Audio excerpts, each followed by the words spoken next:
Leon's gaze turns to Sir Zarya, who is conjuring his fantasy territory. As he grips his sword, a powerful energy radiates from him, saturating the air. The orcs cry out in agony, only to collapse to the ground moments later. Leon steps forward, alerting Zarya that the orcs are advancing. At the sight of him, Zarya and his knights swiftly bow in reverence, acknowledging Leon as the first knight of the goddess Ariana. As he watches them kneel, Leon reflects on how knights, after drinking the holy water from the Holy Grail, awaken to their peak form. Having been an exceptional warrior since he became a knight of the Holy Grail at a young age, he now realizes that, under the king's gaze, he appears like an old man. This revelation strikes him. His current appearance signifies that he has reached his peak. Noting that his companion hasn't changed a bit, Leon orders him to get up and demands a full account of the situation. Zarya explains that they successfully obtained the sacred relic and were en route to the Empire's border when they were ambushed by orcs and the followers of the beast god. In response, a few knights stayed behind to defend their position, while the others continued transporting the relic, splitting into 5 groups to maintain their disguise.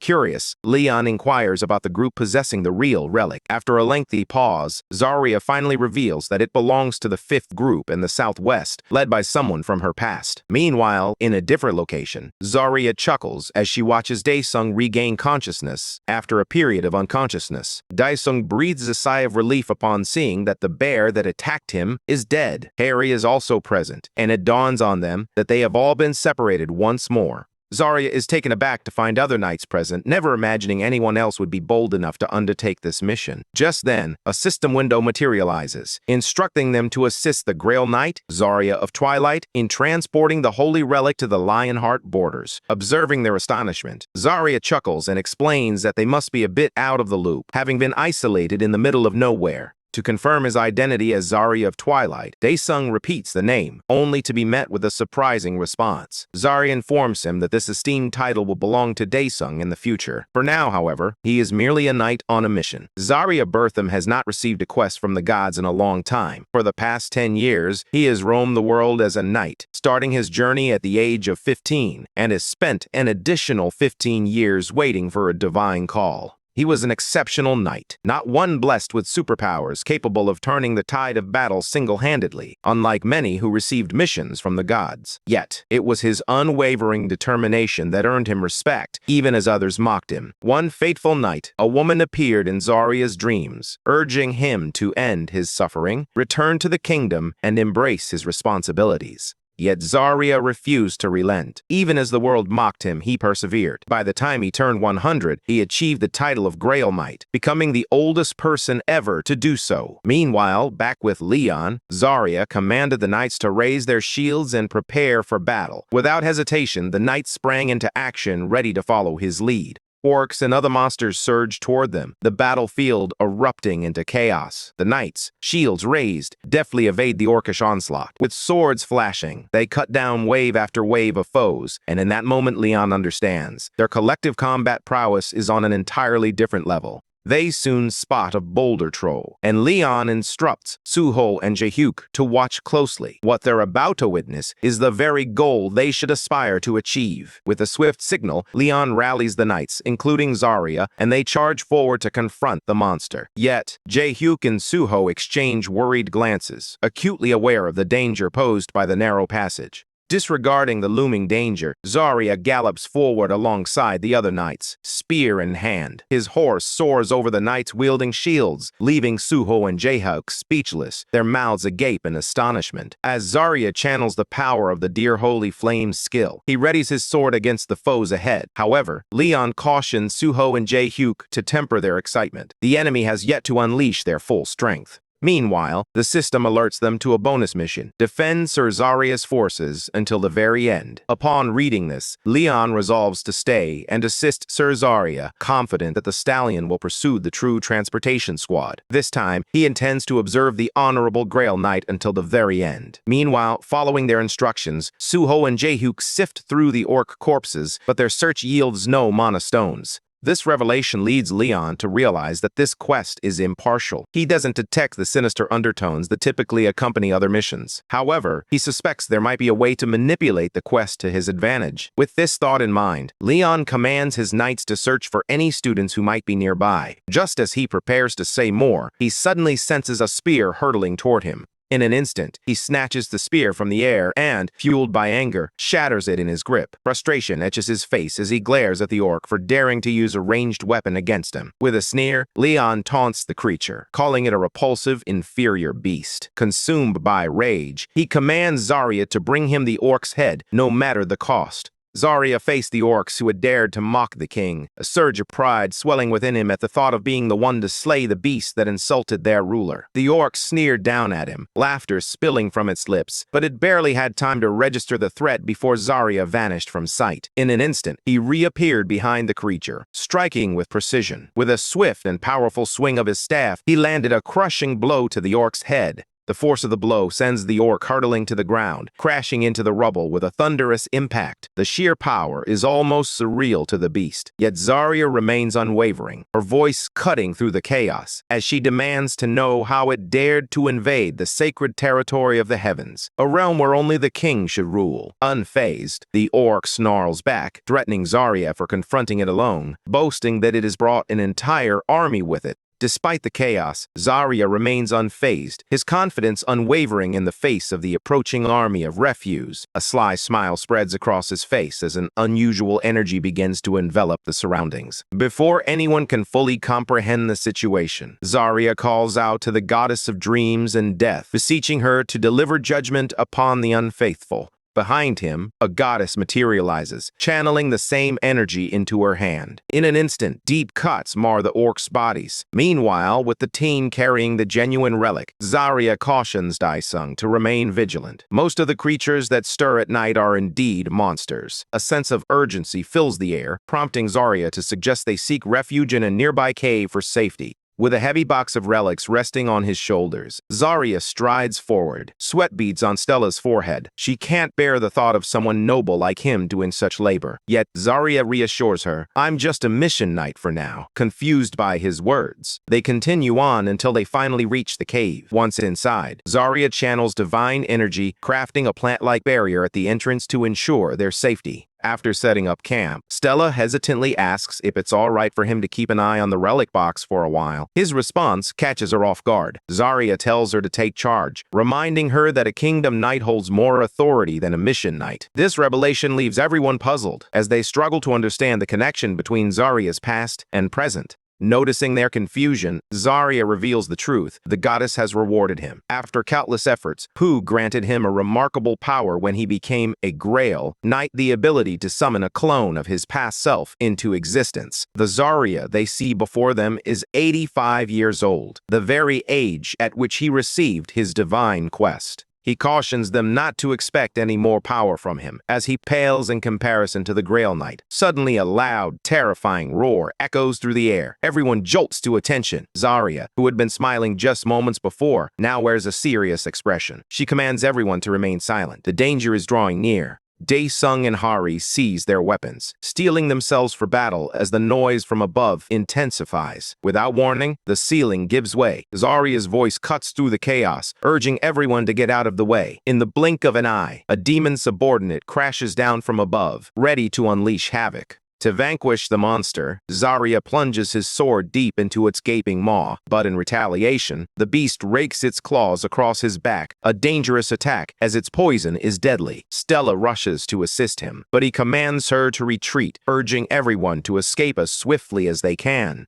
Upon hearing the command, Hari rushes toward Daesung, calling out his name. Her heart sinks as she sees the deep, poisonous wound on his arm, and she watches in horror as he struggles to rise. Without hesitation, she quickly bandages his arm, her hands steady despite the chaos around them. Daesung, filled with regret, apologizes for letting her down, but Hari brushes aside his words, her focus solely on his well-being. All she can think about is the poison coursing through his wound. Guilt weighs heavily on her for not intervening sooner. "Wait here," she tells Daesung, her voice steady despite the turmoil inside. Gripping her sword tightly, she strides towards Zarya, who is still locked in battle with the monster. Zarya glances back, alarm flashing in his eyes. "Stay back, it's too dangerous," he shouts, but he's taken aback as she advances, a fierce energy radiating from her sword. Flashbacks flood Hari's mind, transporting her back to a past visit to the gate. She remembers Leon brimming with confidence, declaring that she had been chosen by the divinity of war and fire, a gift she should never take lightly. With a flick of his wrist, he conjured a flame in his hand, explaining that divine fire flows like a sea current, ready to move at her command. Recalling the moment, Hari swings her sword, channeling both water and fire energy into her strike. With a powerful release, she delivers a devastating blow to the giant monster. Zarya watches in disbelief, unable to comprehend the sheer force of the attack. After the creature falls, Zarya hurriedly concocts the antidote. But there's a catch: it's only enough for one person. The Empire's Dark Mage's Chimera, unfortunately, was caught in the crossfire and burned by Hari during the battle. Once the antidote is prepared, Daesung quickly takes it, while Zarya works to better conceal their entrance, determined to evade any pursuit, no matter how sharp the monster's sense of smell. However, as she finishes, Zarya suddenly collapses, the lingering effects of the poison from her own injury overwhelming her. Everyone gathers around him, eager to help, but in a faint voice, Zarya reassures them. Even if he dies, he believes that his past self will come to their aid. His clone has been blessed by the Lady of Death, who even granted it a special gift. As Zarya takes his final breath, he instructs them to treat his other self as just another consumable item, a means to secure the relic for the King of the Lion Heart. As he breathes his last, he watches the Lady of Death consume his soul. Meanwhile, the second version of Zarya wraps up his battle with the orcs. Leon commends his efficiency, recognizing that Zarya had attempted to lure their leader into a trap, but it had failed. The orcs, surprisingly patient, remain unfazed by the provocation, hinting that their leader possesses a remarkable charisma that keeps them in check. Leon's mind races with thoughts of the possibility of an orc champion. These rare figures, chosen by the orc god, have the power to unite their kind and ignite devastating wars. While it may be too soon to draw conclusions, Leon can't shake the feeling that he might be facing an orc chief. Later, in a private moment, Zarya and Leon sit down to talk. With a heavy heart, Leon shares everything that has transpired. Zarya's fists tighten as the weight of his revelation sinks in. He had already died and ascended to heaven. His hands tremble as he grapples with the realization that Leon had battled the forces of evil alone for 2 centuries. Overwhelmed with guilt, Zarya pleads with Leon not to forgive him for his disloyalty, but Leon, with a steady gaze, urges him not to apologize. In that moment, Zarya deduces that if he fell to an orc, the formidable chief must be nearby. Leon acknowledges that the champion selected by the orc god is indeed on this battlefield, and his presence serves a purpose beyond mere conquest. It's part of an experiment, with the spoils being a secondary concern. However, Leon has now adopted a new resolve: to remain by his friend's side until the very end. Later that night, in the orc camp, where the orcs lie peacefully asleep on the ground, Leon quietly kindles a fire. Orcs live much like humans, indulging in food, drink, and sleep, which makes them susceptible to nighttime ambushes. From his perch atop the cliff, Leon gazes down at the burning camp, a smirk creeping across his face as he watches them perish. Behind him, Zarya takes a deep breath, ready to share everything he knows. He believes that with the king's arrival, the course of history and his death has shifted dramatically. If this gate can truly recreate the kingdom of that time perfectly, then surely someone capable of matching the power of the Lionheart King, the strongest Grail, will emerge. A few days later, a man in the orc camp screams in frustration, his face flushed with anger as he grapples with a relentless onslaught from their opponents, which has persisted for 3 days without pause. Despite having 10,000 orcs at their disposal, they find themselves under constant attack, day and night. What frustrates him the most is that only 2 individuals, Zarya and Leon, are responsible for slaying thousands of orcs. As he gathers his subordinates to discuss their next move, an iron bear, once the mightiest of all the orcs, suddenly crashes into their tent, sliced and lifeless. At that moment, the champion of Helken strides into the tent, the very man who had slain the Iron Bear. In a fit of rage, he seizes the man by the throat, his fury boiling over because the opening was meant to take place yesterday. The man struggles against the grip, but he quickly realizes the futility of his efforts. This champion may be even stronger than a Grail Knight, having faced them in battle during his youth. The champion of Helkin slams him to the ground, commanding him to ready the forces for an assault on the Grail Knights tomorrow. Both the champion of Helkin and the skunk's formidable warrior will lead the charge. As the champion strides out of the tent, the man contemplates the odds. With two champions of the orc gods on their side, victory might just be within reach. Suddenly, a deafening explosion shatters the air.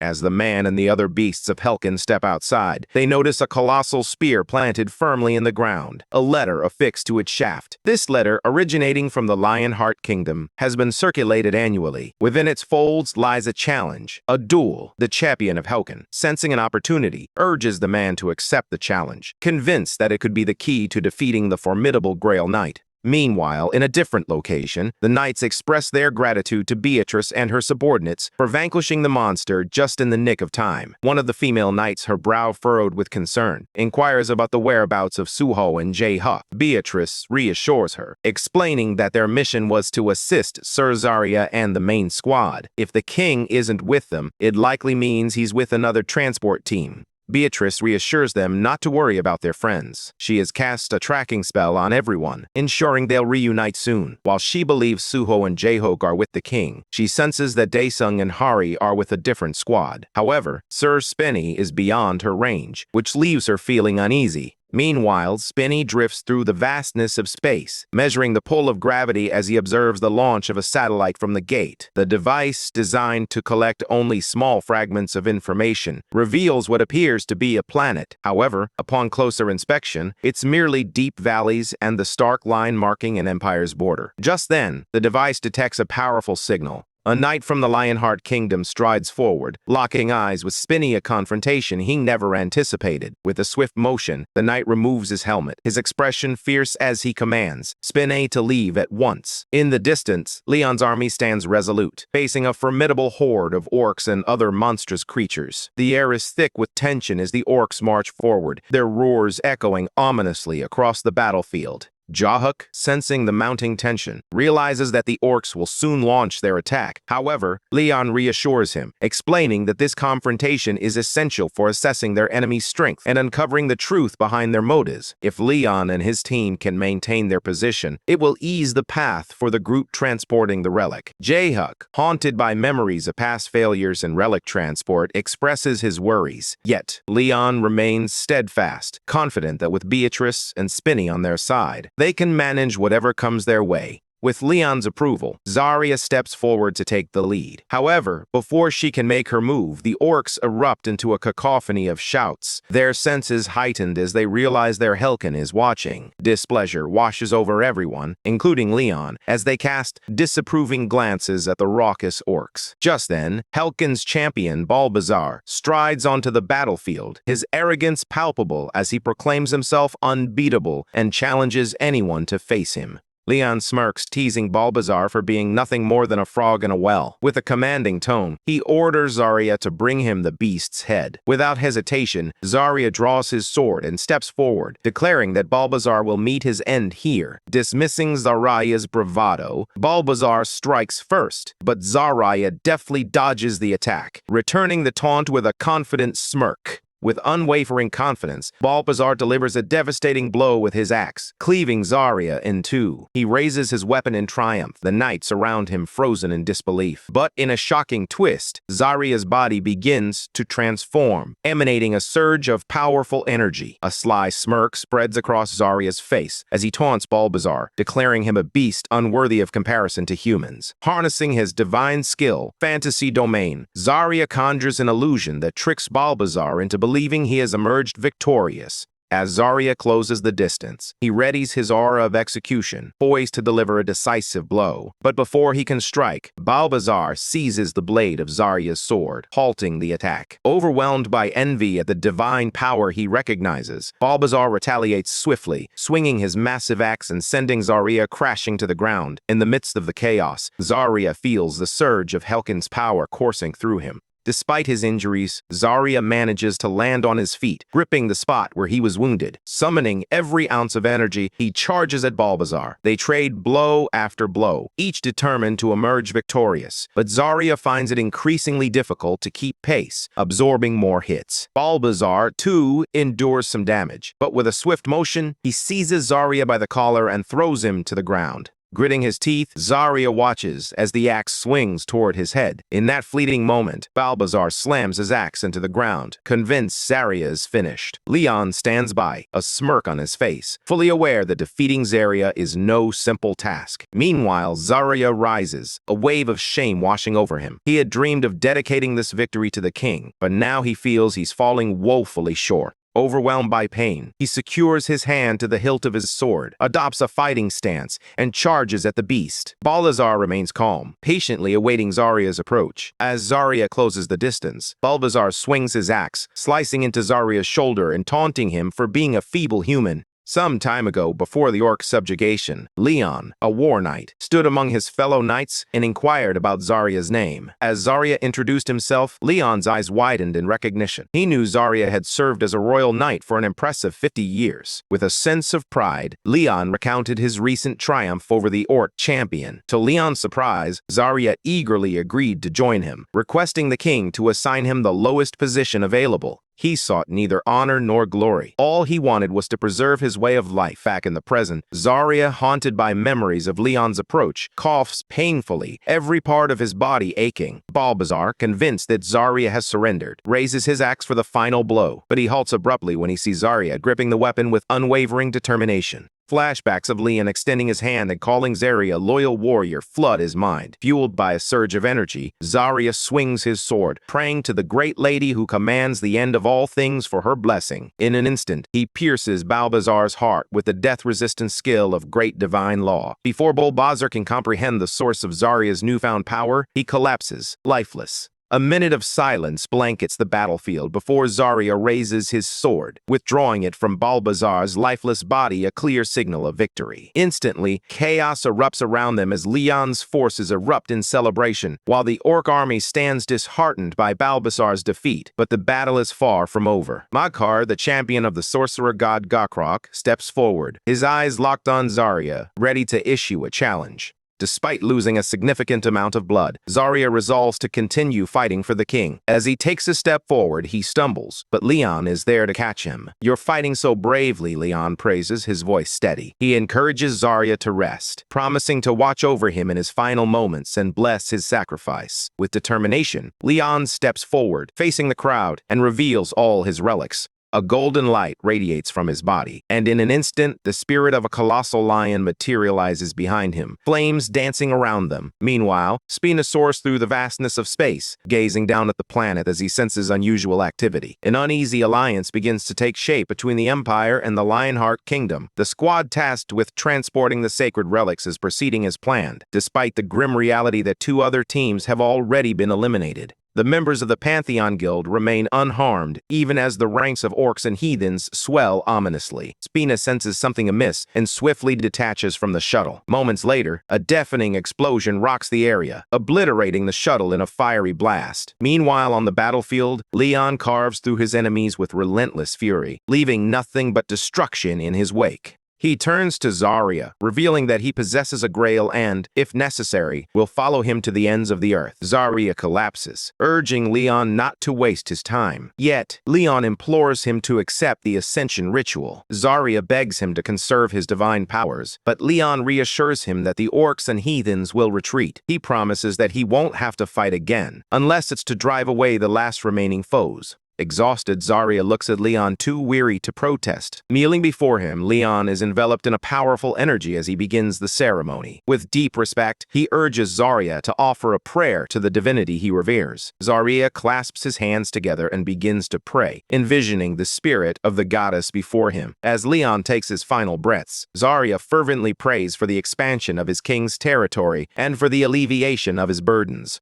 As Leon places his hand gently on Zarya's shoulder, he whispers a prayer to the goddess, wishing that Zarya may enjoy wine in her banquet halls, and that his name will be etched in memory forever. He promises that they will reunite in the divine banquet hall of the gods. With a heavy heart, Leon bids farewell, and in an instant, Zarya vanishes, leaving his old friend standing alone. Meanwhile, another mystery begins to unravel. The chief of the Orcs' subordinates kneels before his leader, apologizing for their failure to vanquish the enemy. Yet, the Orc chief, seated upon his throne, contemplates his next move. If fate wills it, he declares, I shall confront the Holy Grail tonight. In the depths of the forest, Zarya's clone peeks out from behind a tree, urging Hari and the squad to advance. There are no signs of monsters. She reassures them, signaling that it's safe to move forward. Hari gazes at Zarya with a mix of curiosity and hesitation, inquiring if he recalls anything from before, specifically the memories of the other clone who had been with them. Zarya responds thoughtfully, explaining that it feels as though he has inherited the original's memories. However, he sadly admits that he has no recollection of their squad. He emphasizes that, for now, he is simply a mission knight of 87, a time when the king was both a Grail Knight and a War Knight. Hari's curiosity deepens, and he presses Zarya for more details, inquiring if she knew the king during his childhood. Stella, equally intrigued, leans in, eager to hear tales of the king's younger days. With a chuckle, Zarya recalls how Leon made quite an impression back then, being the youngest Grail Knight in history.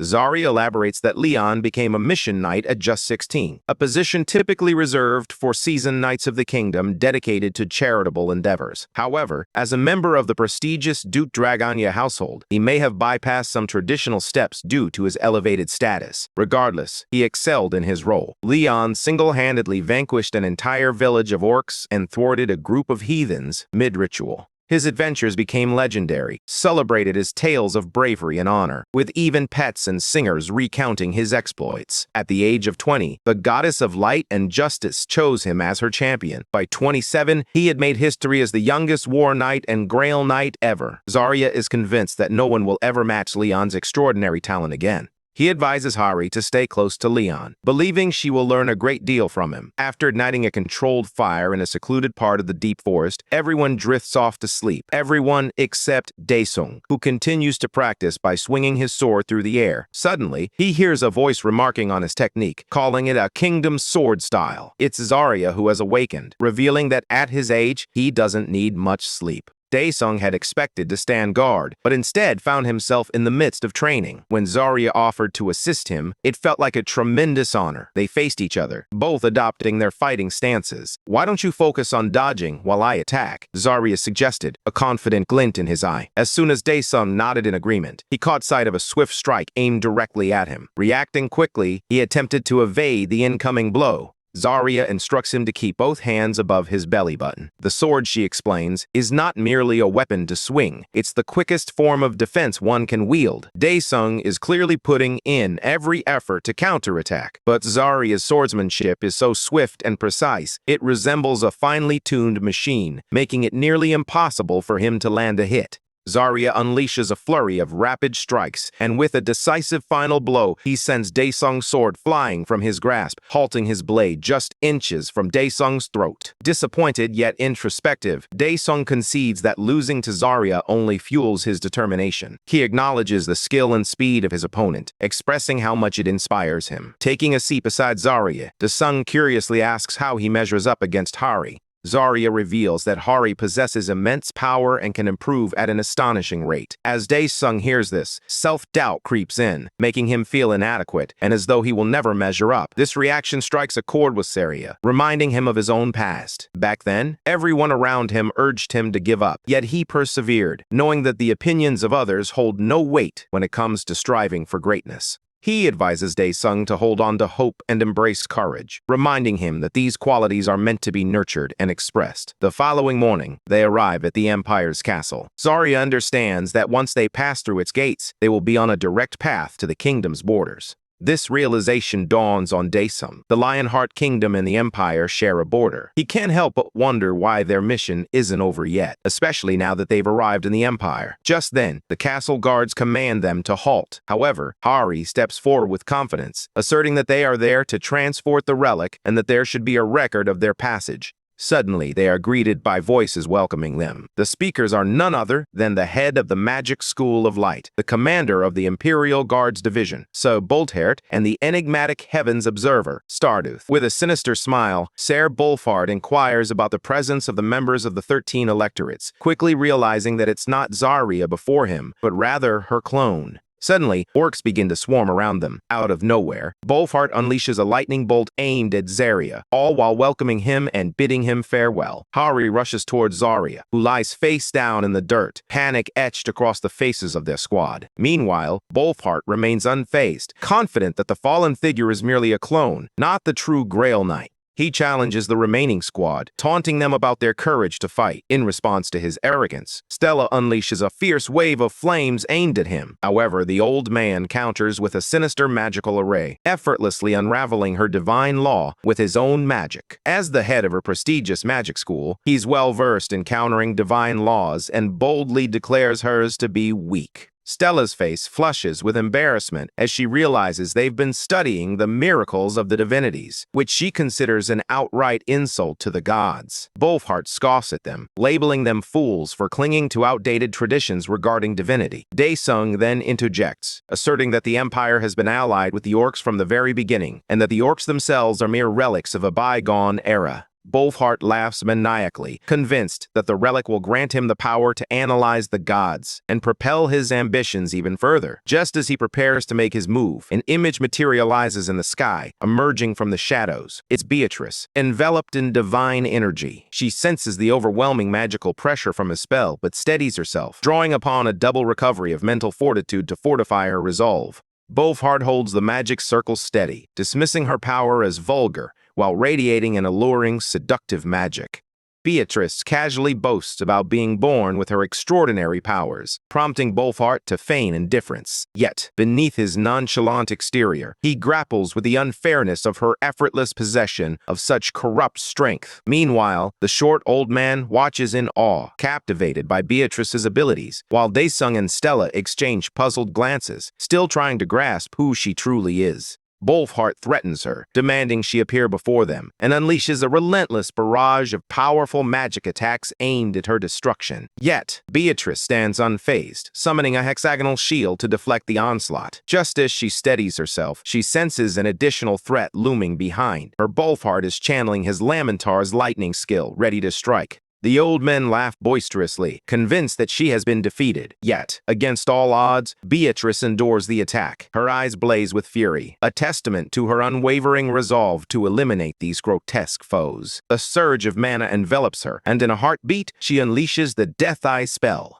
The magic circle morphs into a massive eye, unleashing a barrage of magic projectiles in every direction, siphoning away every trace of mana from the surroundings. In response, Bolthart quickly raises his shield, bracing himself for the onslaught. Beatrice scoffs, dismissing the notion that it could ever rival the king's power. Although she recognizes that magic here is no different from what she's known, she remains baffled by its reckless use. As she sustains the Death Eye spell, she remarks that they are too fixated on its immediate effects, overlooking its true potential. In an instant, she deftly siphons the magic from the short old man. Meanwhile, Zarya awakens at the Empire's guard post, a chilling realization dawning upon him. The Empire has betrayed them. Suddenly, Hari, Stella, and Daesung hear Zarya's voice echoing in their minds, a result of Beatrice's magic. Zarya urgently instructs them to call for reinforcements, sensing an unsettling power emanating from the enemy. He warns that if the situation continues to escalate, it will only lead to greater peril. In a different setting, Spinny plummets to the ground, his body severely damaged. As he struggles to regain his composure, he announces a critical system error and urgently calls for repairs. Meanwhile, the Knight of the Lionheart seizes him, scrutinizing his form with a fierce glare. "Why can't I sense any divine power from you?" he demands, frustration evident in his voice. Sir Zarya, sensing the urgency of the situation, commands his comrades to evacuate the valley immediately and request reinforcements. Time is of the essence. The Empire's soldiers are closing in fast. They all mount their horses, desperate to escape, but the Empire's soldiers arrive just in time. One soldier shouts for them to halt. Without warning, he lunges at Hari Hevo, accusing him of being tied to the demon god's advent and the Kanua of merciless destruction. They caution Lord Stella to remain vigilant and safeguard the holy relic while engaging the enemy. However, Hevo unleashes the divine law, invoking the divine sword descent to strike at the Empire. This formidable skill can cleave even high-ranking demons with a single blow. From Cersari's viewpoint, the Empire stands little chance against the divine sword, revealing that this opponent is far more formidable than anticipated. In response, the Empire dismisses Ser Zarya as nothing more than a feeble imitation of his former self, a time before he had ascended to the rank of Grail Knight. They arrogantly assert that Zarya is merely attempting to thwart him. Their taunts suggest that if Zarya truly wishes to defeat him, he must first prove himself worthy. This arrogance sparks a question in Zarya's mind. Since when did the Empire earn the right to speak on the matter of Grail Knights?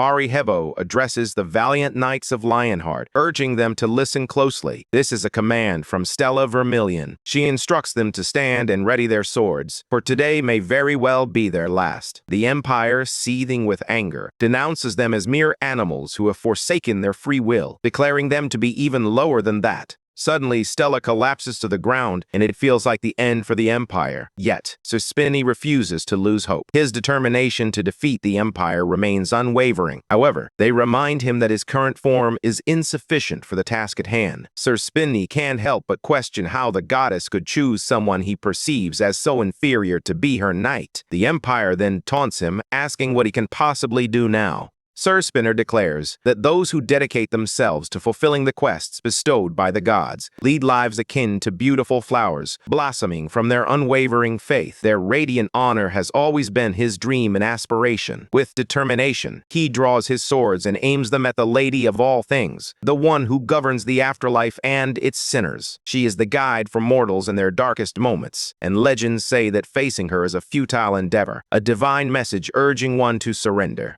This knight was no stranger to the impossible. In every mission, he sought neither approval nor validation. He simply refused to accept that something couldn't be achieved just because it seemed unattainable. Time and again, he turned the impossible into reality, even conquering death itself. The goddess of death, once gazing upon him with a hint of admiration, urged him to embrace the challenge of the impossible. Meanwhile, Stella regains her senses, fighting against the encroaching shadows of death. The Empire, sensing impending defeat at the hands of a mere knight-errant, begins to question whether their transformation into demons has truly failed. One of the team members reassures them, saying it's not too late. They estimate that they'll need at least half a day to reach the Lionheart borders, giving them a chance to track their elusive foe. The Empire reluctantly agrees, fully aware that they must retrieve the relic at any cost. Meanwhile, Stella rises to her feet, but the Empire swiftly orders their team to eliminate her, declaring that no one will be spared. Just then, a meteor streaks across the sky, taking the form of Volcanus, leaving everyone in stunned silence. With a fierce intensity, he declares to the Empire that he will reduce them to ashes, the only way he believes he can atone for his own death. The Empire concedes to Volcanus that it is indeed arrogant. However, Volcanus challenges them, questioning whether they truly grasp the reason they can call themselves an empire. It's because we allowed it, he asserts. You were permitted to arrogantly declare your independence, and we tolerated your unnecessary territorial expansion. The Empire, overwhelmed by the sheer scale of it all, the power, the speed, the seemingly endless mana, believes it has surpassed the limits of human capability.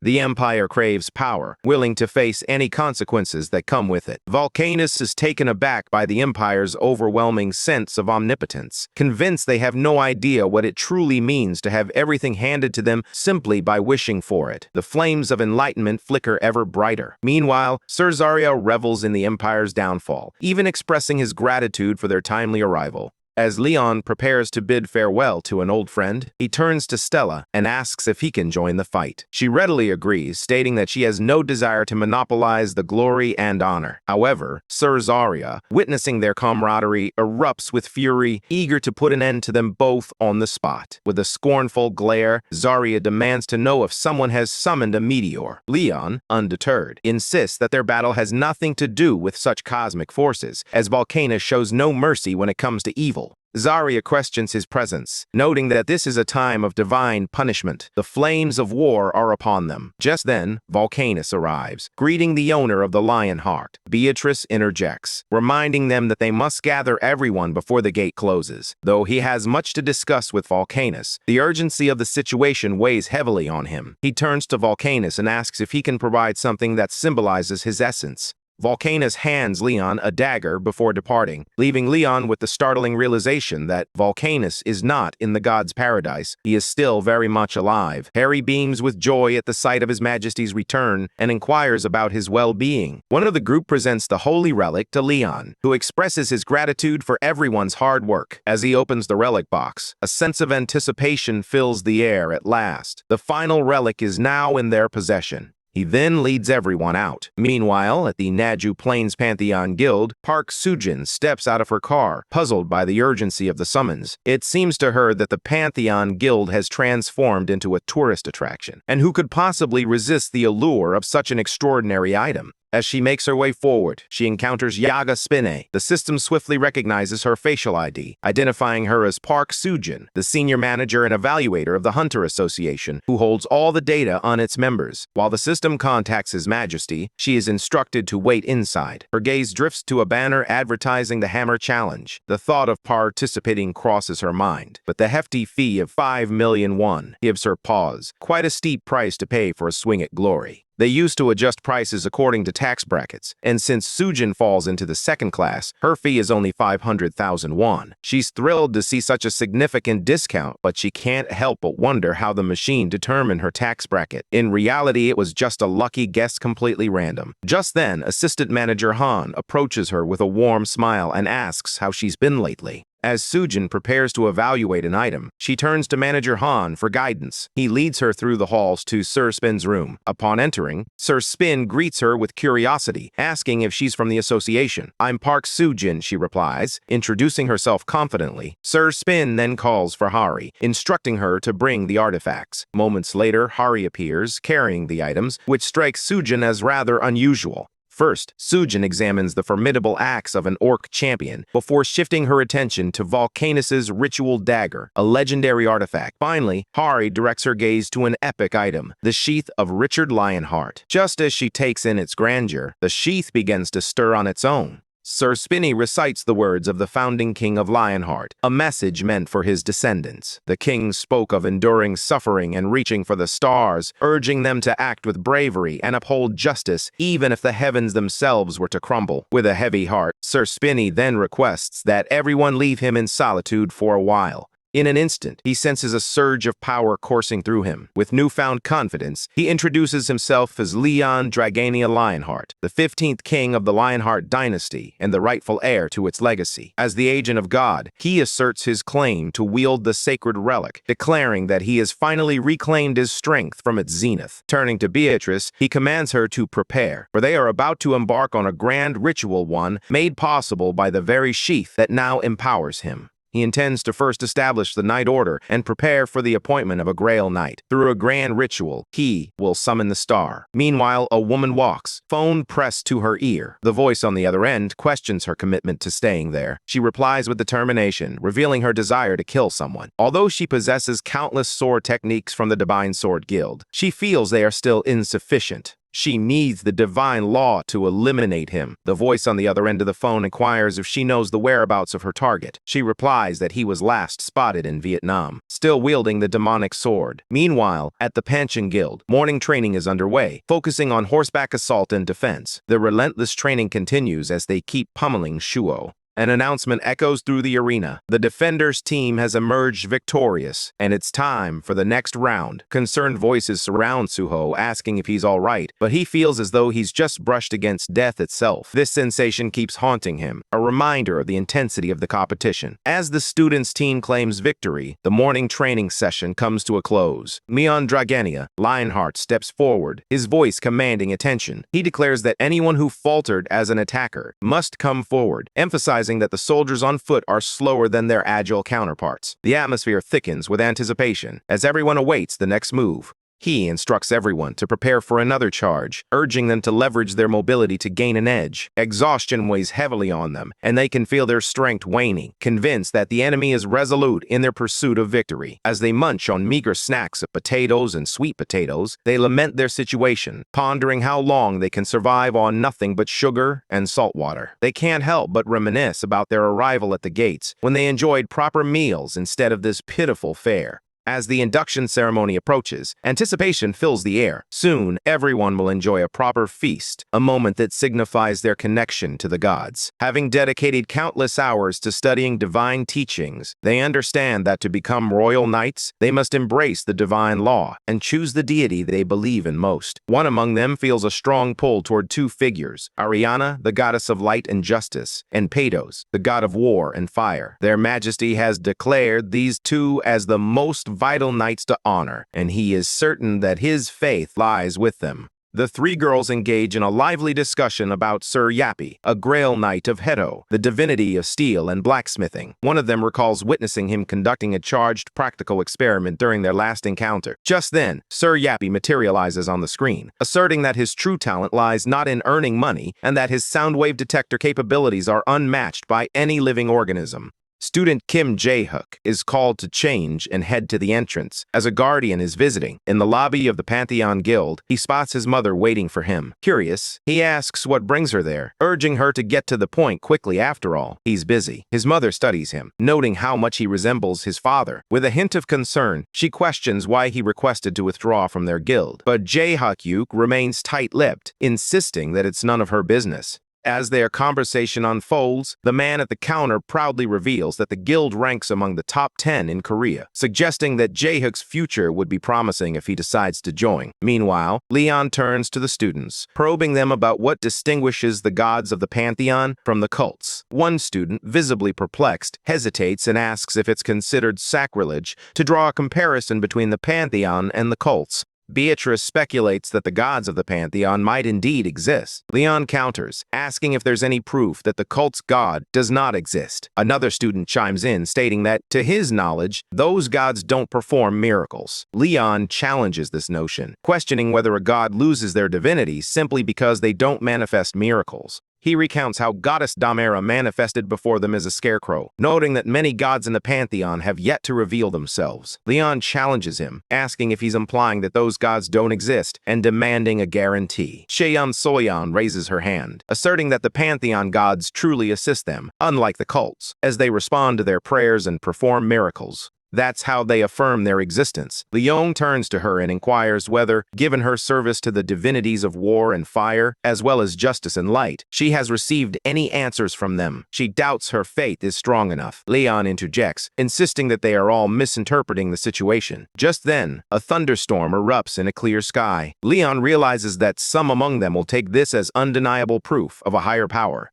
As gods are meant to grant wishes and fulfill prayers, Cheon Soyeon reflects on her request for rain not to escape it, but rather to embrace it. Yet she can't shake the feeling that a divine force is shielding her from getting wet. Leon, ever the pragmatist, warns her against bargaining with the gods. After all, they are deities, not mere genie lamps. He reminds her that belief is a personal choice, whether in a pantheon of gods or none at all. Even if they don't exist, their teachings hold profound wisdom. He cautions them to be wary of hypothetical followers who promise rewards in exchange for faith, urging them to believe without the expectation of receiving something in return. Just then, the goddess arrives, greeting all the students, and their excitement is palpable as they hear her voice. However, she quickly reminds them not to get carried away, warning that such enthusiasm could hinder them in battle when focus is paramount. Leon believes they need to recruit a few more Grail Knights, as there are only 3, himself included. He feels that Hari Hevo has the greatest potential to join their ranks. A few days later, at the Pantheon Guild's Naju Plains branch, members of One Brilliance arrive with a bold proclamation. One can only ascend to heaven by placing their trust in the Dragon God. They warn that those who refuse to believe are destined for hell. Panic ensues as nearly everyone begins to cry out for the mercy of the dragon god to protect them. Amidst the chaos, two men exchange glances, wondering if they've lost their minds for shouting so loudly in front of the Pantheon Guild. Meanwhile, a member of the dragon god's team continues to yell, insisting that heretics and demons should be banished. Just then, Sir Yappy arrives, his brow furrowed in concern. "What on earth are you all doing?" he demands, noting the uproar that has reached an unbearable level.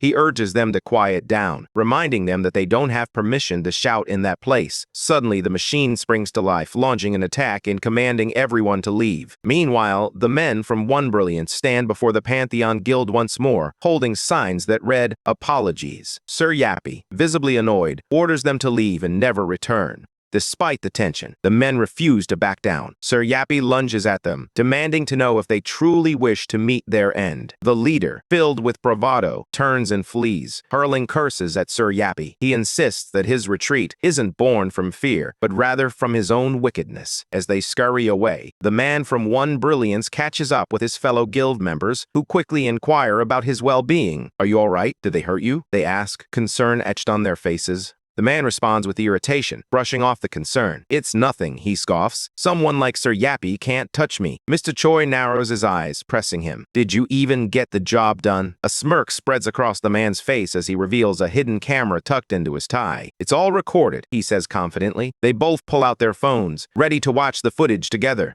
Mr. Choi smirks as he watches Sir Yappy threaten the members of the One Brilliance Guild. This will be more than enough, he muses, and soon the Pantheon Guild will discover just how juicy Korean law can be. The following day, Mr. Choi eagerly opens his laptop, convinced that the news will be filled with reports attacking the Pantheon Guild. He expects to see the story plastered all over the internet. However, as he navigates to the news website, he is greeted by a slew of articles about them, each one more surprising than the last. He questions why they are the targets instead of the Pantheon Guild. Meanwhile, within the Pantheon Guild, Sir Yappy exclaims in frustration that One Brilliance's server is down. As Jae-hyuk strolls down the street, he glances at the family pictures in his hands. He mutters to himself that he came here because he was instructed to, yet uncertainty lingers in his mind. He reflects on the God who bestowed upon him a miracle, convinced that without that divine intervention, he would be lost and doing nothing at all. He shivers at the thought of him, fear creeping into his mind. As he makes his way home, he rings the doorbell. His mother greets him with a warm smile, and he weakly replies that he can only stay for one meal. But then, a voice echoes in his head, commanding him to punish her and deliver her judgment from the heavens, declaring this a test for Jae-hyuk. Meanwhile, his mother cheerfully informs him that she made kimchi stew his favorite and asks if he'd like some pastries first. Jae-hyuk brushes aside the voice echoing in his mind and takes a seat at the table, glancing at his mother. "Aren't you going to eat with me?" he asks. She shakes her head, explaining that she's already had her meal. Curiously, she inquires about the taste of the dishes. Just then, he hears the voice again, demanding that he punish the heathen, but he focuses on his mother's warm smile. "It tastes great," he replies, and her face brightens as she encourages him to help himself to more. Under the cover of night, Jae-hyuk sits alone in a park, the stillness around him broken by the voice of the god of heaven and thunder. The deity's tone is thunderous as he condemns the people below, labeling them as evil heathens ensnared in a false religion, a mere cult. With an air of authority, he commands Jae to enact punishment upon them. Jae, his voice trembling, weakly protests, "But she is my mother." The god's response is swift and unyielding. "There are far greater matters than blood ties. Following a false god is a sin beyond forgiveness. You must punish the heretic." Jae-hyuk screams in frustration, questioning why he's being tasked with this when Leon is the god. How is he supposed to take down a massive cult on his own, especially when his mother is involved? Suddenly, Leon appears from behind, startling Jae-hyuk. He turns around, greeting the god with a mix of surprise and respect. Leon takes a seat beside him, casually revealing that he's already aware of Jae-hyuk's predicament. Jae-hyuk inquires how Leon knows, to which Leon responds that it was impossible not to notice after all the chaos he stirred up in the guild. In a moment of humility, Jae-hyuk drops to his knees, apologizing profusely. Leon, however, urges him to rise and boldly questions the god of heaven and thunder about the weight of the burden he places on a young child. The god replies with an air of authority, stating that he alone determines what constitutes a burden too great or too small for his servants. Leon confidently tells the god that if punishment is what he seeks for the cult, he should leave it to him. However, the god firmly refuses, insisting that he wants Jae-hook to carry out the punishment to demonstrate his resolve. With a reluctant agreement, Leon concludes the conversation with the god of heaven and thunder. Turning to Jae-hook, he questions why he hadn't shared the method with him earlier. He informs Jae-hook that a group has attempted to tarnish their reputation, but Sir Spina has taught them a harsh lesson. They have declared war against Jae-hook and his allies, claiming it will be a rather one-sided conflict. Jae-hook firmly shakes his head, asking, "What will happen to my mother?" Leon interrupts him, asserting that he's not some deranged killer. Instead, he intends to teach them a lesson. Rising to his feet, he smiles to himself and instructs Jae-hook to lead him to their base. Meanwhile, one remarkable master, Park Young-shin, was born in 1990 and faced the cataclysm at just 12 years old. In those days before the academy was established, everyone learned through hard-earned experience. In the winter of 2014, Young-shin had risen to fame as an A-rank hunter. It was during this season that he encountered God at the Samchok Fluctuating Gate. Tragically, he had lost all his party members to an unexpected surge in difficulty. As despair loomed, the system presented him with a choice. Would he like to be saved? When he answered affirmatively, the voice blessed him, marking the moment that would transform him into South Korea's 7th S-rank hunter. Young-shin addresses his audience with fervor, proclaiming that God exists and reveals his presence daily. He urges everyone to witness the warriors of God who are blessed and to heed the gospel as they pass through the gate. One of the warriors, brimming with enthusiasm, shares that initially the gate appeared ordinary, but upon entering, something extraordinary happened within his system. Initially, their mission was to eliminate the boss and mine mana stones within the dungeon. However, the system unexpectedly led them to a treasure chest, turning their lives upside down. The followers eagerly agreed, proclaiming it a divine blessing. The warrior urged everyone to have faith in God. Such occurrences were not uncommon for the hunters of one brilliance. Even the Hunter Association had to officially recognize that these miracles were no mere coincidence. They were somehow linked to one brilliance, allowing the association to expand its influence with ease. Young-shin smiled as he listened to his followers extolling the virtues of the dragon god. He began by cautioning them that not everything is as it appears. He then shared the story of a hunter who had raided gates to find a cure for his sick mother, only to be unexpectedly blessed with a miraculous herb that could heal all ailments.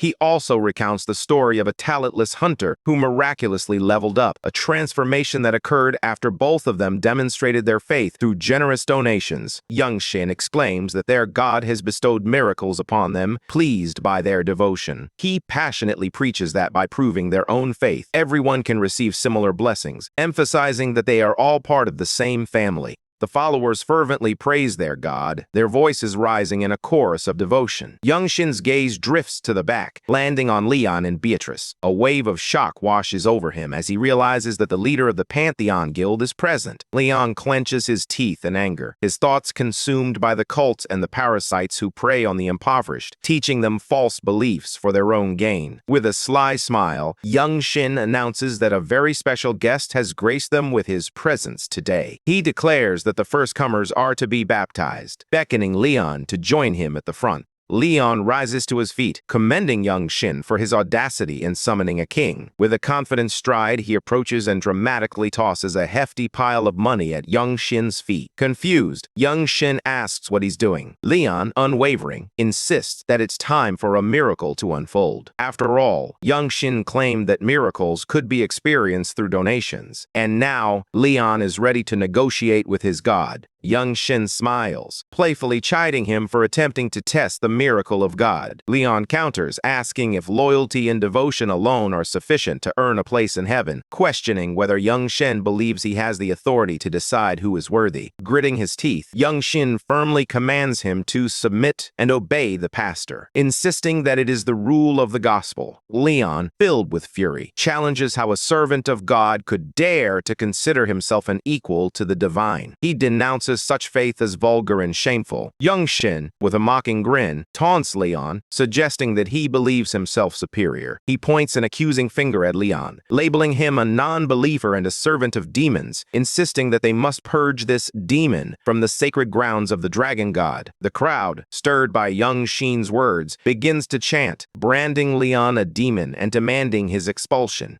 Jae-hyuk, seated beside Beatrice, believes that his majesty can handle the situation. Young Shin chuckles and calls Leon sickening, just as a voice from the back suddenly screams Jae-hyuk's name. He remains seated, while Beatrice covers her mouth in disbelief. Leon Dragonia Lionheart, as a king, can endure many challenges, but there are three things he absolutely will not tolerate. The first offense is when someone speaks ill of their parents. It's an insult to the entire household. The second is insulting the Gajao. Can mere mortals dare to defy them? Leon turns around, seething at the audacity of a vulgar cultist who would dare compare him, the king of the Lionheart, to a demon. The final straw is that comparison itself. With a roar, he declares that he should punish them all right now, sending a wave of fear through the crowd. He pulls out his pendant, channeling a spell, and declares that he will punish each of them for their false beliefs and vulgarity. Young Shin watches him, fear etched on her face. Leon proclaims that the divine star will cleanse them all. Meanwhile, an astronaut savoring his meal glances out and spots a star hurtling toward Earth. His thoughts racing. Could this be the end of the world?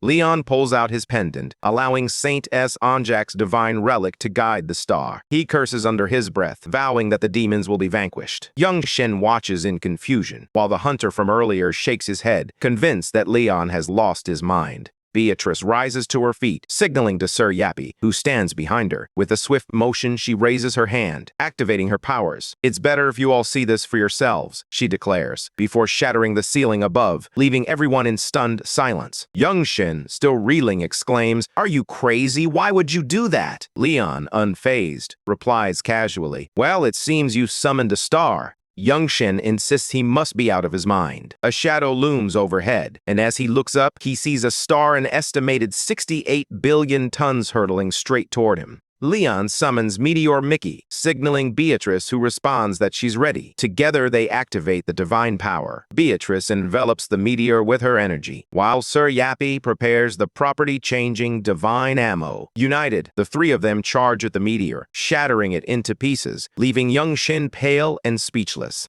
Even the system seems to curse. Young Shin calls out for his god, dropping to his knees and covering his face, only to discover the meteor halted just inches from his eyes. How is this possible? He wonders in disbelief. Meanwhile, Leon stands there with an air of calm, while Beatrice praises the spectacle. Sir Yappy, after making a comparison, informs them that this meteor is unlike any metal in the database. Leon strides toward Young Shin, his voice steady but laced with intensity. "Are you aware of your sins? How long did you think you could hide in the shadows?" He then calls out to Kim Jae-hyuk, urging him to step forward. With a firm grip, Leon seizes Jae-hyuk's shoulders and turns him to face Young Shin. "Now, you'll witness the true evil that has taken hold of him." Jae-hyuk's eyes widen in horror as he catches sight of a grotesque red demon clinging to Young Shin. As Young Shin continues to shout that they're crossing a line, Leon responds, "This evil consumes the human mind. It's a parasitic force, latching on to people and biding its time, waiting for the perfect moment to strike."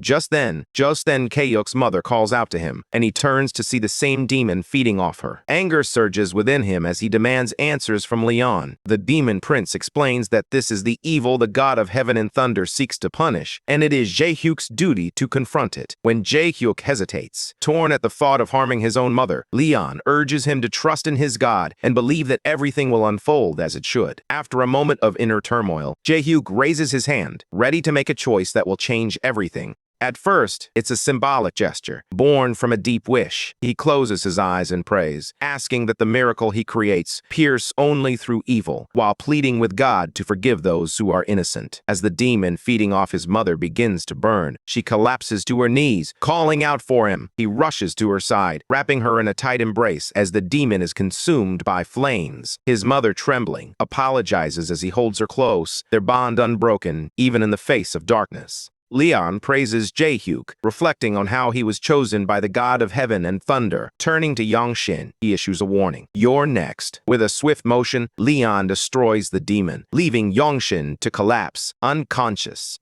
The small demon attempts to flee, but Leon swiftly crushes it beneath his boot. As he stands over the defeated creature, he reflects on how these demons infiltrate society, much like the insidious evils of pleasure, corruption, and curiosity. It's a relief that Yongxin remained untouched by their influence, preserving his soul. Drawing his sword, Leon dispatches the last demon, his voice cold and steady. "Could you save yourself, just as you preach to others about salvation?" He taunts, a bitter edge to his words. As the meteor descends, a crowd gathers in awe around One Brilliance. Over the past decade, they have welcomed millions, establishing a formidable presence in politics, the economy, and the world of hunters. Now, the incident involving the meteor captures the public's attention like never before. Yongxin stands before the gathered reporters, a confident smile on his face as he announces a momentous decision. Starting today, they will merge with the Pantheon Guild. He reveals that all of their funds will be entrusted to the guild master, His Majesty Leon Dragania Lionheart, the divine human. With a flourish, he declares that their raid team will now serve as the Pantheon Guild's men-at-arms, ready to face whatever challenges lie ahead. A reporter inquires about their connection with the Pantheon Guild. Yongxin confidently proclaims that Leon is the true savior and the messenger of the gods, urging everyone to embrace genuine faith. Leon surveys the crowd, noting the noise, but it's hardly surprising after all. Earth has never experienced anything like this before. He turns to Sir Spinay and asks when they can begin their work. The robot responds that they still need to construct the essential facilities, including the main one at Pantheon.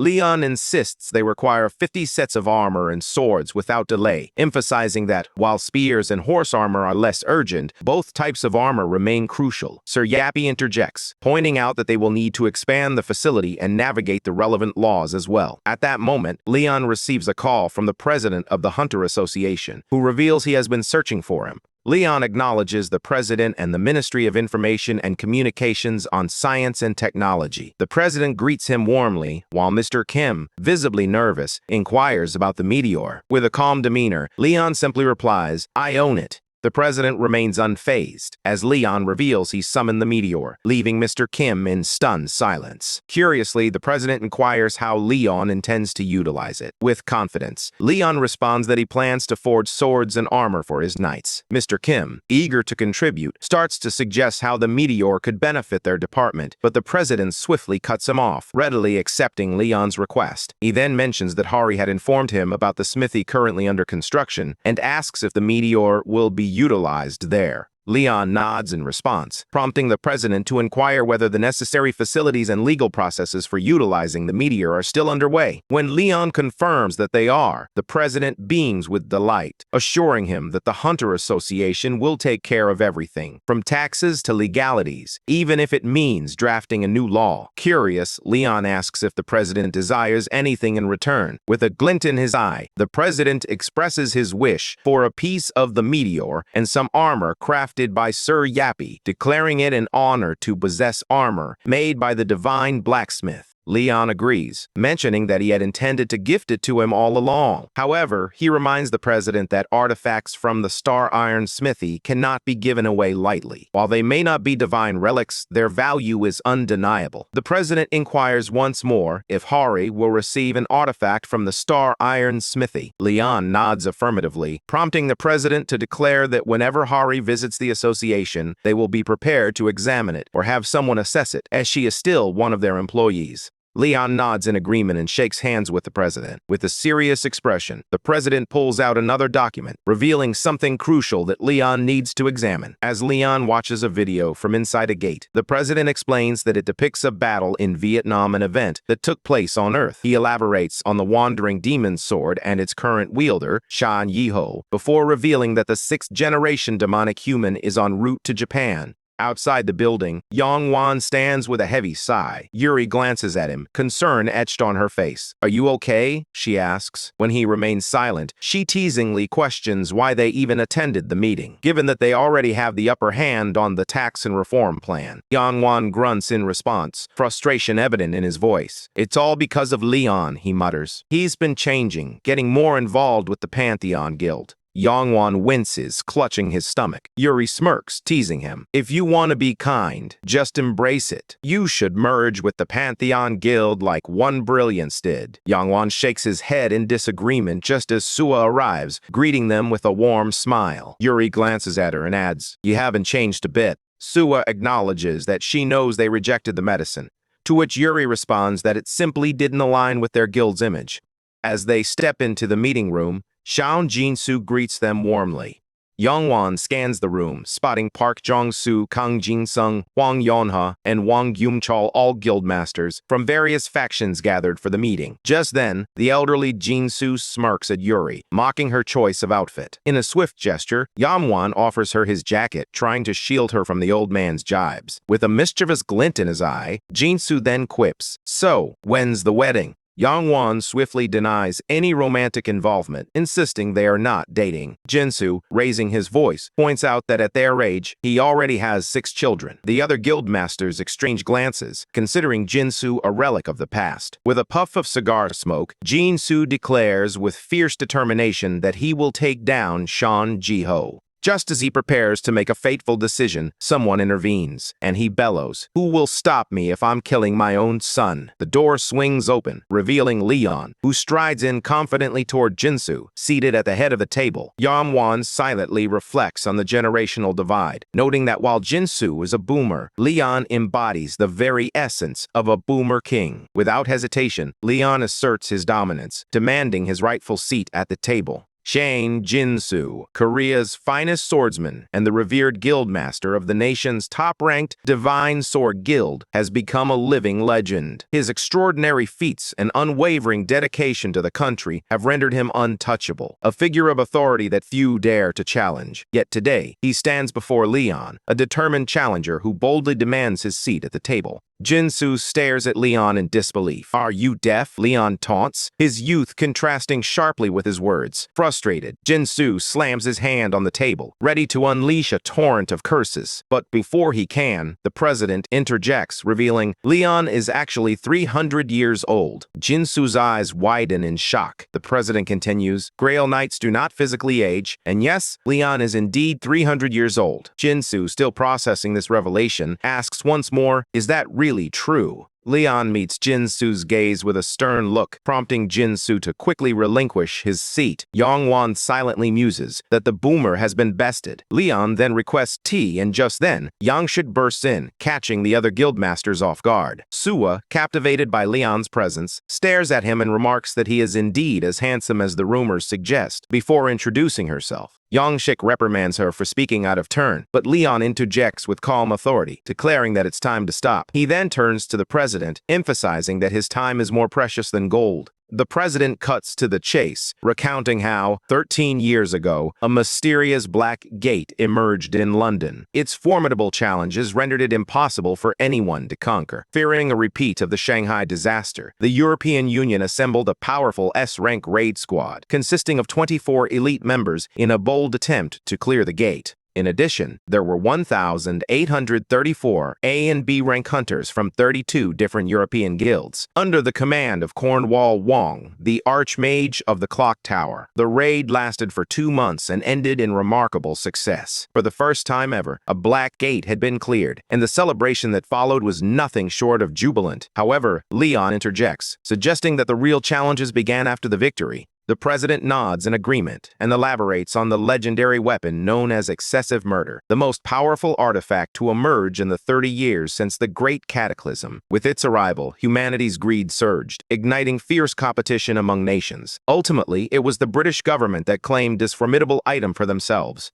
The sword was sold for trillions of won, surpassing even the cost of the latest warship. It was then rented out to the era's most renowned swordsman, James Spencer, the guildmaster of the Gentleman League. This marked the beginning of a catastrophic chain of events. The sword consumed him completely, leading to the deaths of thousands of civilians and over 600 hunters. In the aftermath, Leon questions whether he was the 6th generation of demonic humans, and if he had met his end. The president confirms that they successfully eliminated the vessel, Sir James, but the demonic sword managed to escape. It soared into the sky, disappearing without a trace. Since that day, the hunt has continued, with teams dispatched to track down and eliminate vessels across the globe: Mexico, Australia, Cambodia, Spain, and most recently Korea. About 4 years ago, the sword found its way into the hands of Cheon-ji-ho, the intended successor of the Divine Sword Guild's guildmaster. The president then reveals to Leon that Cheon-ji-ho is the son of Cheon Jinsu, the current guildmaster, and the grandfather of Cheon Soyeon, whom Leon has welcomed into his own guild. After their meeting, the president presents Leon with a list of guilds set to participate in the upcoming demonic sword raid.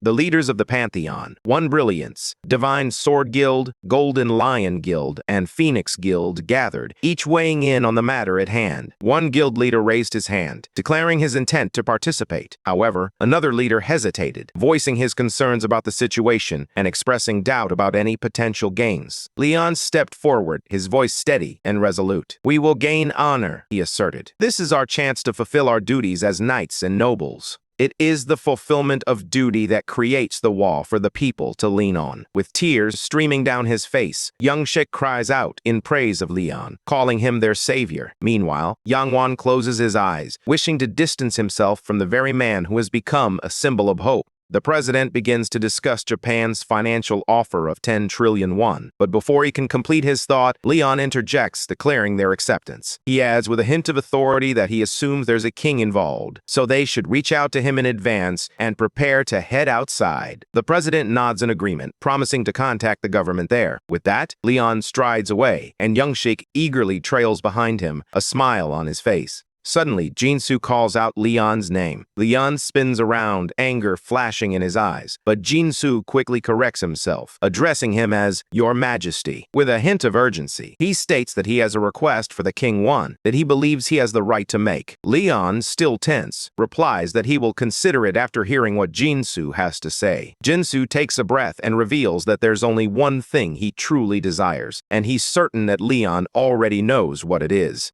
His granddaughter, Cheon Soyeon, is a member of the Pantheon Guild.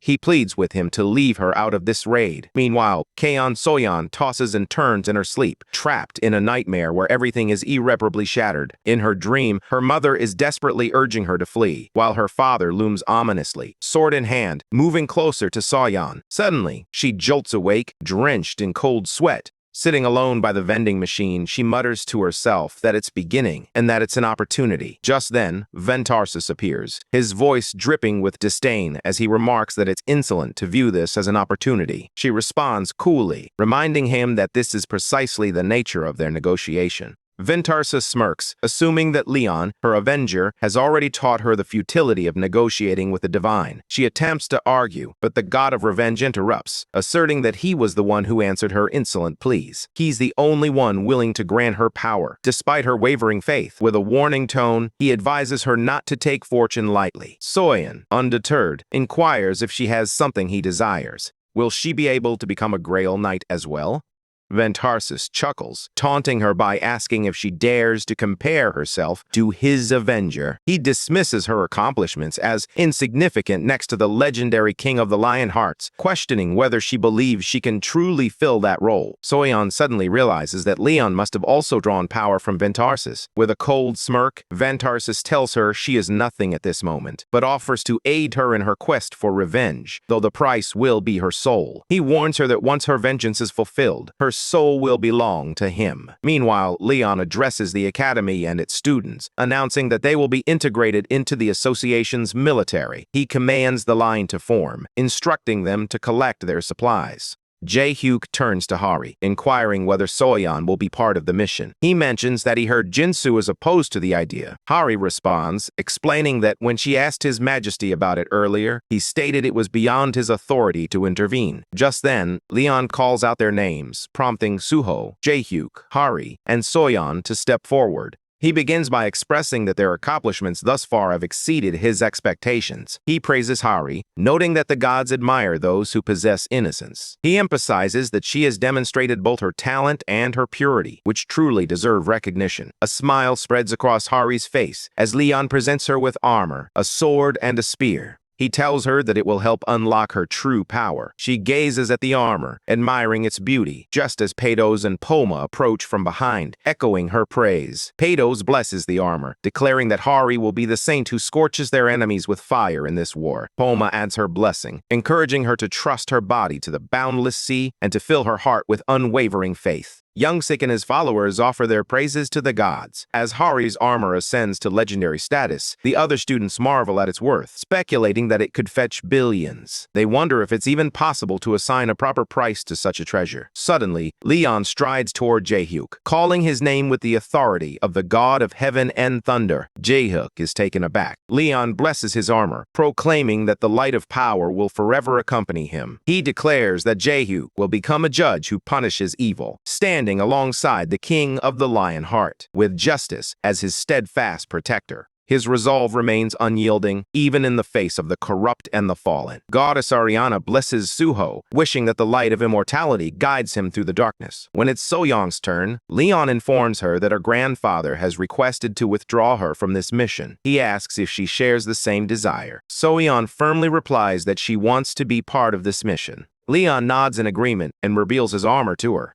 Ventarsis begins the blessing, declaring his support for her quest for revenge, promising that his gift will summon the darkness of destruction. He emphasizes that he alone can fulfill her wishes. As Leon draws his sword, Ventarsis inquires about his intentions. With a confident smile, Leon replies that he is merely concerned for the future of his disciple. Soyeon watches in awe, wondering what the Majesty has in store. Leanne removes the sword from the armor as the goddess Ariana begins her blessing. The light will be your exit, she instructs, urging her to move toward it. The sword radiates with a brilliance so intense it nearly blinds those nearby. Ventarsis, caught off guard, quickly interjects. "What are you doing? Are you having second thoughts?" Ariana declares that she is merely fulfilling the wish of her knight. The god of revenge approaches Leon, referring to him as his avenger, and remarks that Leon's compassion for humans is utterly sickening. Leon retorts that he is their king. Ventarsis smirks mockingly, bringing up the painful memory of Leon's lost daughter. At this, Ariana shoots him a sharp glare, while Leon's gaze drops, weighed down by the sorrow of his past. Ventarsis continues, reminding Leon that he is the rightful successor to the throne of Lionheart and Draganius. He emphasizes that Leon must remember how their founder achieved glory even in the depths of darkness. Leon responds, acknowledging his words and refers to Ventarsis as the guardian of their founder. Ventarsis turns to Soyeon, cautioning her not to let her reliance on the light divert her from her true purpose. Revenge can only be achieved in the cold darkness, he reminds her, affectionately calling her his little avenger. Meanwhile, Kamiya Yasuda, the president of the Japan Hunter Association, instructs his assistant to bring him the list of attendees for the upcoming raid. He chuckles, noting that the prime minister must be growing anxious to resort to using survivors from overseas. His assistant grins, remarking that the government has clearly lost its grip lately. Kamiya chuckles, confident in his position. "It doesn't matter," he declares. "This nation is practically my kingdom now." Curious, he inquires about the Pantheon Guild. She admits they are intimidating, but insists they pale in comparison to their own power. Still, she acknowledges they pose a significant challenge. Kamiya leans in, revealing that he's heard rumors of Pantheon followers even in their midst. Their marketing tactics are impressively effective, he notes, and strangely, there's been little public outcry against them. He jokes that it might actually be feasible if they've taken over the entire internet. With a determined glint in his eye, he decides to place the Pantheon Guild at the forefront of the mission's first phase. His assistant raises a concern, noting that Korea will likely oppose this plan, but he dismisses her worry with a wave of his hand. They can share in the effort, he assures her. He then instructs her to inform them that they will deploy 3 raid teams, each comprised of full cadres of S-rank members. She attempts to argue, but he interrupts her with a smirk, declaring that those teams have been a thorn in his side lately. This is the perfect opportunity to eliminate them. His smile widens as he envisions a future where his kingdom is even more flawless. He suggests that if they throw the Pantheon Guild an extravagant welcome party, they can rally them to take the front line without a hitch. As the plane touches down on Japanese soil, the welcoming team begins to sweat nervously. The atmosphere reminds them of the time Thailand's royal family visited, and they silently pray that this time, nothing goes awry. One of them recalls the president's warning. Leon is anything but ordinary, and engaging in a political clash with him is ill-advised. The president had instructed them to treat Leon like royalty. As the plane door swings open, Leon emerges, hand in hand with Beatrice, both adorned in opulent royal attire. The sight leaves the Japanese staff utterly awestruck. The person in charge quickly recognizes that what he is witnessing transcends mere dignity or power. It is a profound disparity in status, one that eludes those who wield power only in name. He promptly greets His Majesty, the King of the Lionheart, and Her Majesty, Beatrice. Leon extends his hand and inquires if he is indeed the king of this nation. The person gasps in shock, and the president trailing behind Leon appears equally startled. Just then, Kamiya strides toward them, laughter in his voice as he remarks that it makes sense after all. Leon hails from a different nation. He clarifies that the individual is merely a representative of the cabinet. With a confident smile, he introduces himself as the president of the Japanese Hunters Association and extends his hand to Leon. Leon glares at his hand, teeth clenched in anger. How dare a peasant attempt to lay hands on a royal's precious body? He demands, his voice laced with indignation. Without hesitation, he orders Kamiya to be removed from his presence. Kamiya grits his teeth in anger, seething at how Leon dares to treat him with such disrespect in his own country. Stepping forward, a hunter named Takeda calls out Leon, branding him rude and questioning how he could speak to their president in such a manner. Leon merely smirks, unfazed, and retorts, "Why should I care about the ranks of mere peasants?" Takeda's fury ignites, unleashing waves of scorching energy around him. The representative pleads desperately for him to halt, while the Korean president observes the escalating chaos, his expression a portrait of sheer stress. Leon smirks, taunting Kamiya for not even training his dog properly. "It's the owner's fault," he says, drawing his sword with a flourish. Meanwhile, the president of the Korean Hunters Association wipes the sweat from his forehead, tension thick in the air. Hari, anxiety creeping into his voice, asks what they should do. The president, equally uncertain, can only stare as Leon unsheathes his sword. Takeda seems poised to protest, but before he can speak, a messenger bursts in, breathless and frantic, announcing urgent news. The wandering demon sword has been sighted. Leon's eyes sharpen with focus as he demands to know where it has appeared. The messenger, still reeling from the revelation, responds that the demon sword is currently traversing the ocean, gliding effortlessly atop a sword.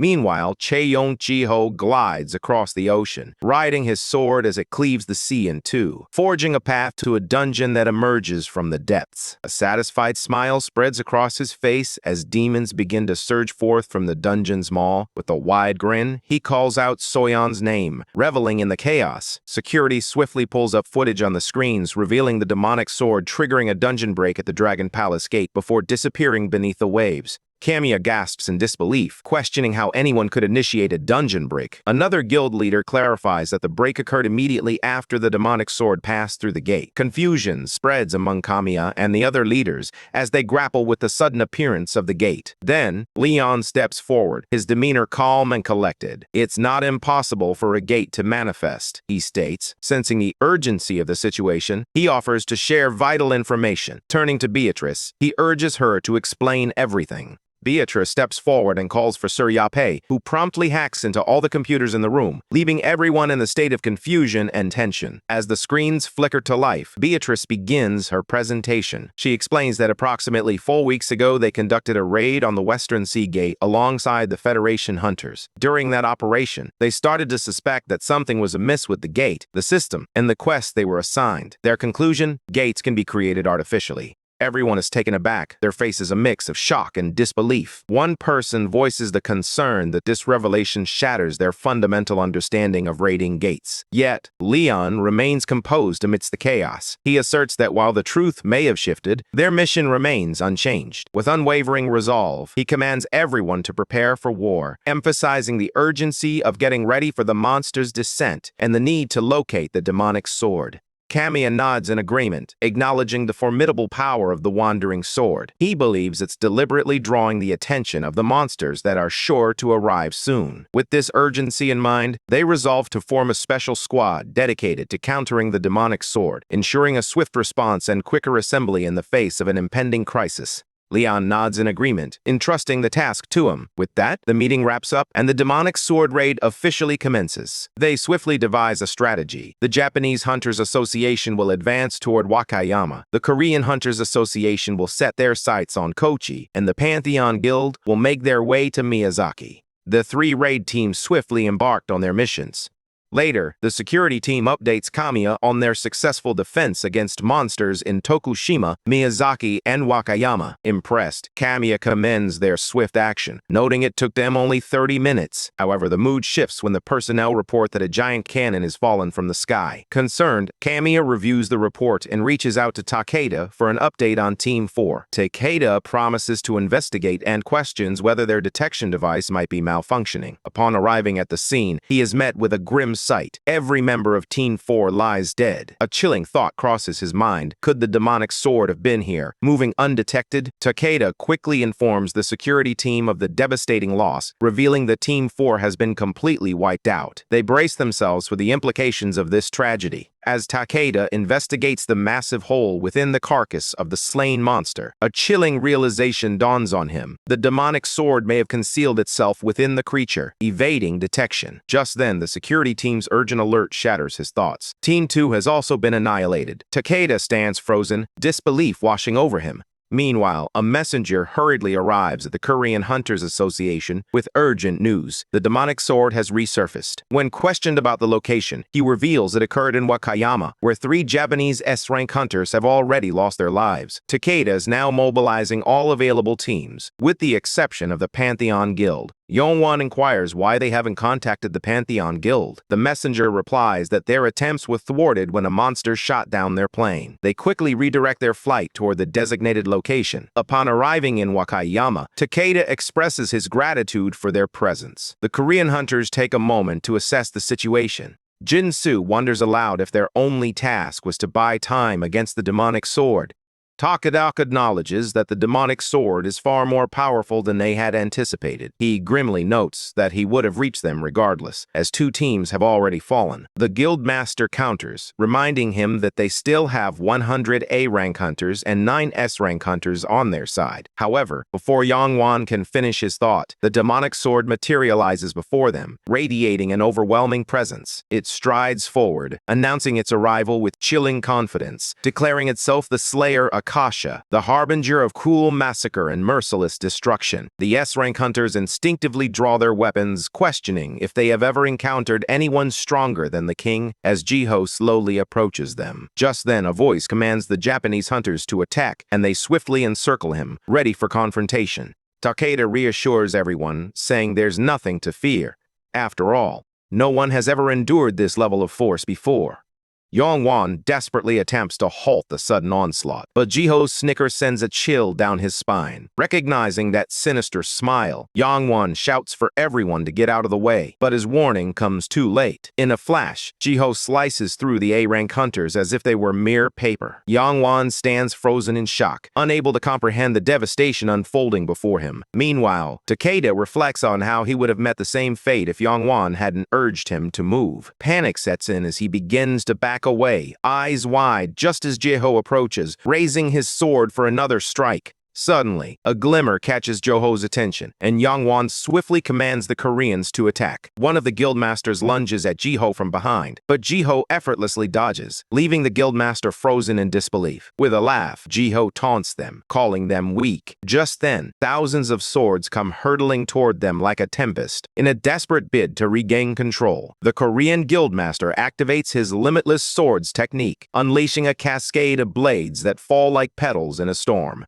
Jiho darts through the air, poised for another strike, but a fresh wave of swords descends, claiming more hunters in its relentless onslaught.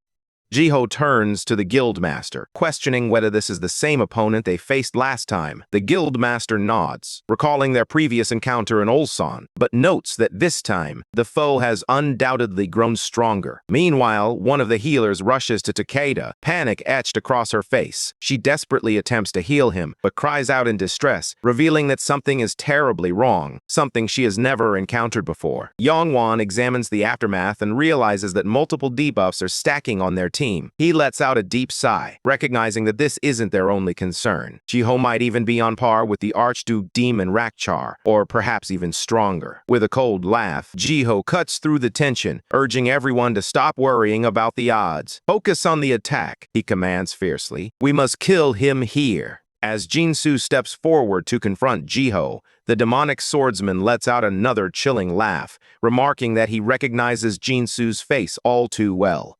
Jinsu's face hardens as he confronts Jiho, who questions whether he is a blood relative of the vessel. With a fierce glare, Jinsu retorts that he has no son like that. Jiho smirks, tauntingly asking about Jinsu's granddaughter. Jinsu grits his teeth, his anger simmering as he responds that Jiho has no right to know after all. He plans to end Jiho's life tonight. The aircraft glides ominously toward the war zone. Youngshik chuckles, relieved that he had a private helicopter on standby. He glances at the unfolding chaos and muses about the necessity of their presence, given the caliber of fighters involved. With a grin, he turns to Soyeon and asks if she's ready. Soyeon, maintaining her composure, reminds him that she was the one eager to join this venture. She then raises an eyebrow, playfully questioning if he had any specific goals in mind, considering he went through the trouble of sneaking in a helicopter. Youngshik cries out, still pleading for His Majesty's forgiveness. Suddenly, the helicopter jolts, and they rush to the window, where Jinsu and Jiho are locked in a fierce battle, their swords clashing in a relentless rhythm. It's a deadly dance, each strike echoing with tension. Jiho smirks, then conjures the Massacre Lord Akasha's sword, its blade igniting in a fierce crimson glow. Soyeon instinctively calls out for her grandfather. Meanwhile, Yuri stirs awake to find Yuan anxiously checking on her. Struggling to piece together the events following the father-son clash, she tells him to stop shouting. As she gazes up, her eyes widen at the sight of Jinsu dangling from Jiho's grip, caught in a precarious struggle. The S-ranks are gasping for breath, struggling to regain their footing. Jiho chuckles, remarking that while Jinsu may be old, he expected more from the attack. He honestly thought Jinsu would have perished. It feels as if someone is meddling in the battle. Suddenly, Soyeon leaps into the fray, her sword glimmering with the blessings of Van Tarsis and Ariana. With a swift motion, she slashes the hand that grips Jinsu. The system promptly announces her act of revenge, and a new surge of power courses through her. Now face to face with Jiho, Soyeon believes she has the strength to defeat him. Jiho merely laughs, dismissing her as an amateur, before launching his own attack. Soyeon stands firm,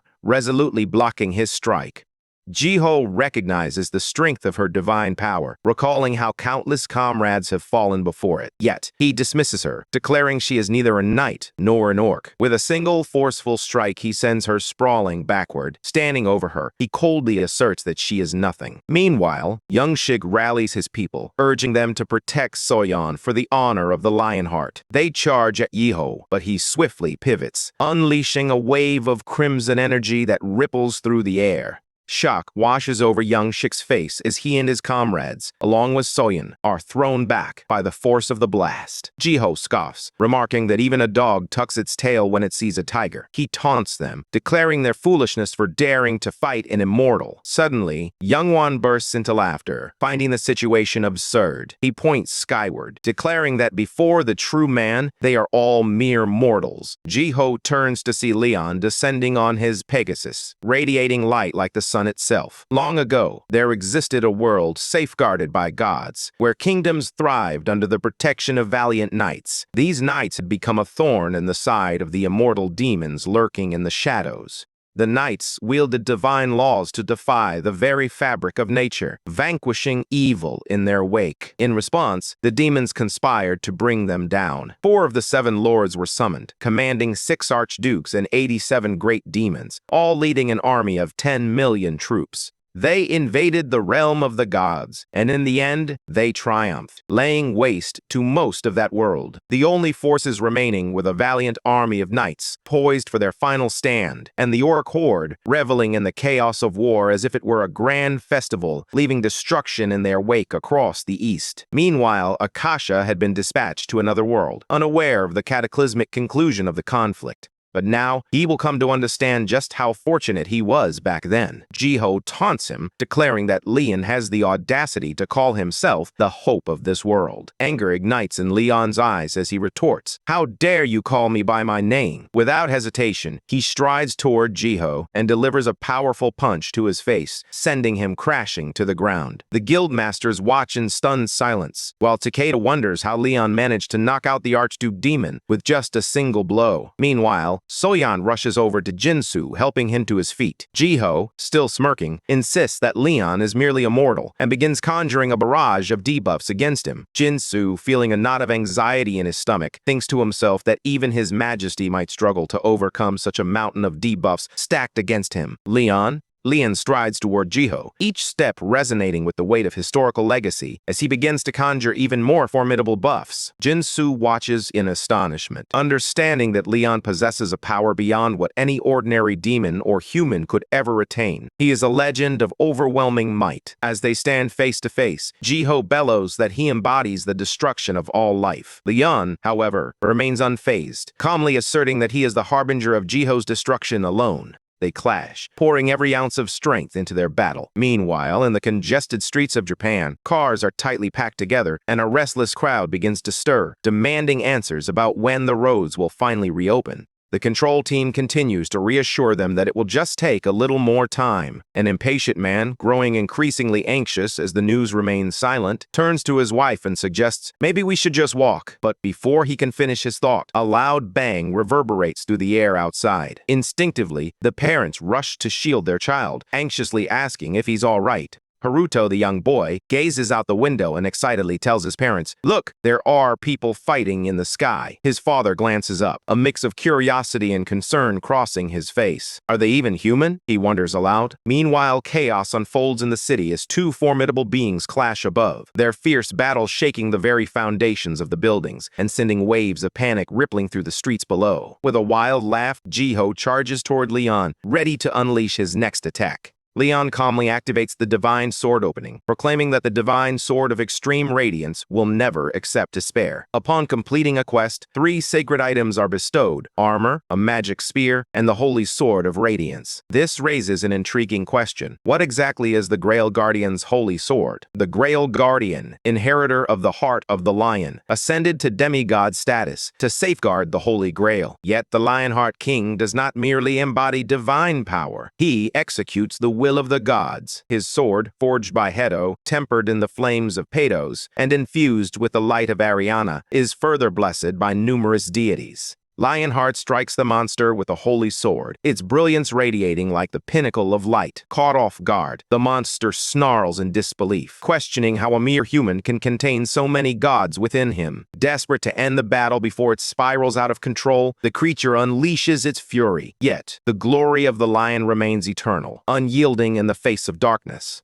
The immense energy radiating from Leon stuns the monster, sending ripples of chaos across the battlefield. Yet, the creature grins, sensing that Leon has grown significantly weaker. It dawns on him that the land lacks the faith that fuels Leon's power. Leon, convinced that this monster is the head of the cockroach's stubbornly difficult-to-kill, wears a smug expression as he confronts it. "Even if I'm weaker," he declares, "you're still not stronger than me." His words strike a nerve, igniting fury in the monster, which retaliates by unleashing a barrage of spells at Leon. But Leon remains unfazed. In a moment of clarity, he strikes with his blade almost. As Leon slices into the monster's flesh, it narrowly dodges his strike. The battle rages on, and the monster taunts Leon, questioning why he would squander his precious divine power. But Leon has reached his limit. With a fierce determination, he stomps the monster's face into the ground. In a surge of fury, the monster unleashes a blood-tinted wave, sending Leon crashing aside. Yet, even in its rage, the monster realizes it cannot defeat Leon alone. It calls forth a horde of beasts to aid in the fight. Leon, however, can't help but scoff at the absurdity of it all. This monster truly believes a pack of foolish beasts could turn the tide in its favor. Leon is determined not to let him escape this time. As he unleashes the beasts, the monster requires just a bit more time to complete his transformation into a demon. He commands his monstrous troops to charge at Leon, but out of nowhere, Yappy locks onto the enemies and obliterates them with a charged particle cannon, catching the top demon completely off guard. Just then, Beatrice rolls in to provide support, conserving precious mana when it's needed most. Meanwhile, Hari and Beatrice arrive, eager to assist their majesty. The monster, upon seeing Leon's team, is shaken to its core. Memories flood back to just 4 months ago, when it first laid eyes on the king of Lionheart. It can hardly believe that Leon has managed to assemble an entire army in the blink of an eye. It was as if Leon conjured the command from thin air. Without hesitation, Leon Lionheart rallied his team, urging them to unleash their full might against the enemy. Amidst the chaos, Beatrice turned to Leon, confessing that the very fate they had dreaded had come to pass. As she gazed upon the sea of fallen demons, a wave of sadness washed over her. The demon's sword had slipped through their grasp, leaving her with a heavy heart. In the past, the trainees, fueled by high spirits and a fierce desire for victory, successfully vanquished all the monsters summoned by the demon's sword. However, they were unable to prevent its master, Lord Akasha, from slipping away. Spotting Leon's sinister grin, Beatrice quickly inquires if he has a backup plan in case Akasha manages to escape. With a confident smirk, Leon reveals that he already holds a powerful bargaining chip, Lord Akasha's severed arm. He asks Beatrice if that's sufficient for her to summon a gate, and she eagerly embraces the mischief, confidently assuring Leon that it can definitely be done. Soon, the demon will discover that home is no longer where the heart is. The two royals share a villainous laugh that reverberates across the battlefield, casting a dark shadow over the scene. Meanwhile, everyone stands in awe of the spectacle, having never witnessed anything quite like it before. Hari is brimming with excitement that day, and her friends Suho and Jaehyuk are buzzing with pride over their impressive battle, certain she must have received a flood of interview requests. Eagerly, Hari asks if they've seen their majesty in Seoan. Meanwhile, outside, Soyeon senses that the challenge isn't over yet. Plo, concerned, doubts her ability to handle what lies ahead. However, she reassures Soyeon, insisting that she possesses the talent needed to defeat the one she seeks. Having once possessed the power of the Archduke Demon of Sloth, he can now bestow that power upon his child. Soyeon has already sacrificed her soul, leaving her with nothing else to offer Plo. Yet, Plo demands nothing in return if it means eradicating those vile demons. Just then, Leon Lionheart arrives, cautioning Seon against crossing a river from which she cannot return. Soyeon questions Leon, asking if he wants her to give up or seek revenge. Leon quickly denies it, explaining that he is known as the Avenger, a title bestowed upon him by the very divinity of revenge. For nearly 2 centuries, he has fought alone, overcoming the seemingly impossible. Meanwhile, Plo encourages Seon to learn from Leon, the man who has avenged not just citizens and comrades, but his entire nation and world over the course of nearly 2 centuries. That man had somehow triumphed against the impossible. Leon, no stranger to the allure of revenge, cautions against its seductive promise. He explains that while revenge may appear sweet, the path to it is often a chilling one. If seeking vengeance requires sacrificing everything, then it ceases to be true revenge. It will consume her very soul. He urges her to tread carefully and not to underestimate the consequences, for even those who betray the divine manage to preserve their souls. He tells her that the path she's contemplating will ultimately lead to a vast emptiness. Instead of losing herself in despair, she must confront her flaws. He declares that the conclusion of her quest for revenge must start with her finding her smile again. Leon then asks her a poignant question. Who does she truly wish to take revenge on? Is it her father, the one who murdered her mother and friends, or herself for being chosen by the demon's sword? With a heavy heart, she admits that her true target is herself for succumbing to the allure of the demon's sword. Leon observes that she's unclear about her quest for vengeance, essentially making herself the victim while endlessly chasing her own tail. He reveals that the true target of her vengeance should be the Archduke Demon, urging her to first rectify her contract with the divinity of darkness before pursuing her revenge. His words strike her like a punch to the gut. 10 days later, the Demon Sword Raid Squad reunites, and the atmosphere is charged with tension. The group, including Kamiya, raises their voices in protest. They question why the Black Gate needs to be opened in Japan, and insist that the Demon Sword must be held accountable for the lives lost among their fallen comrades.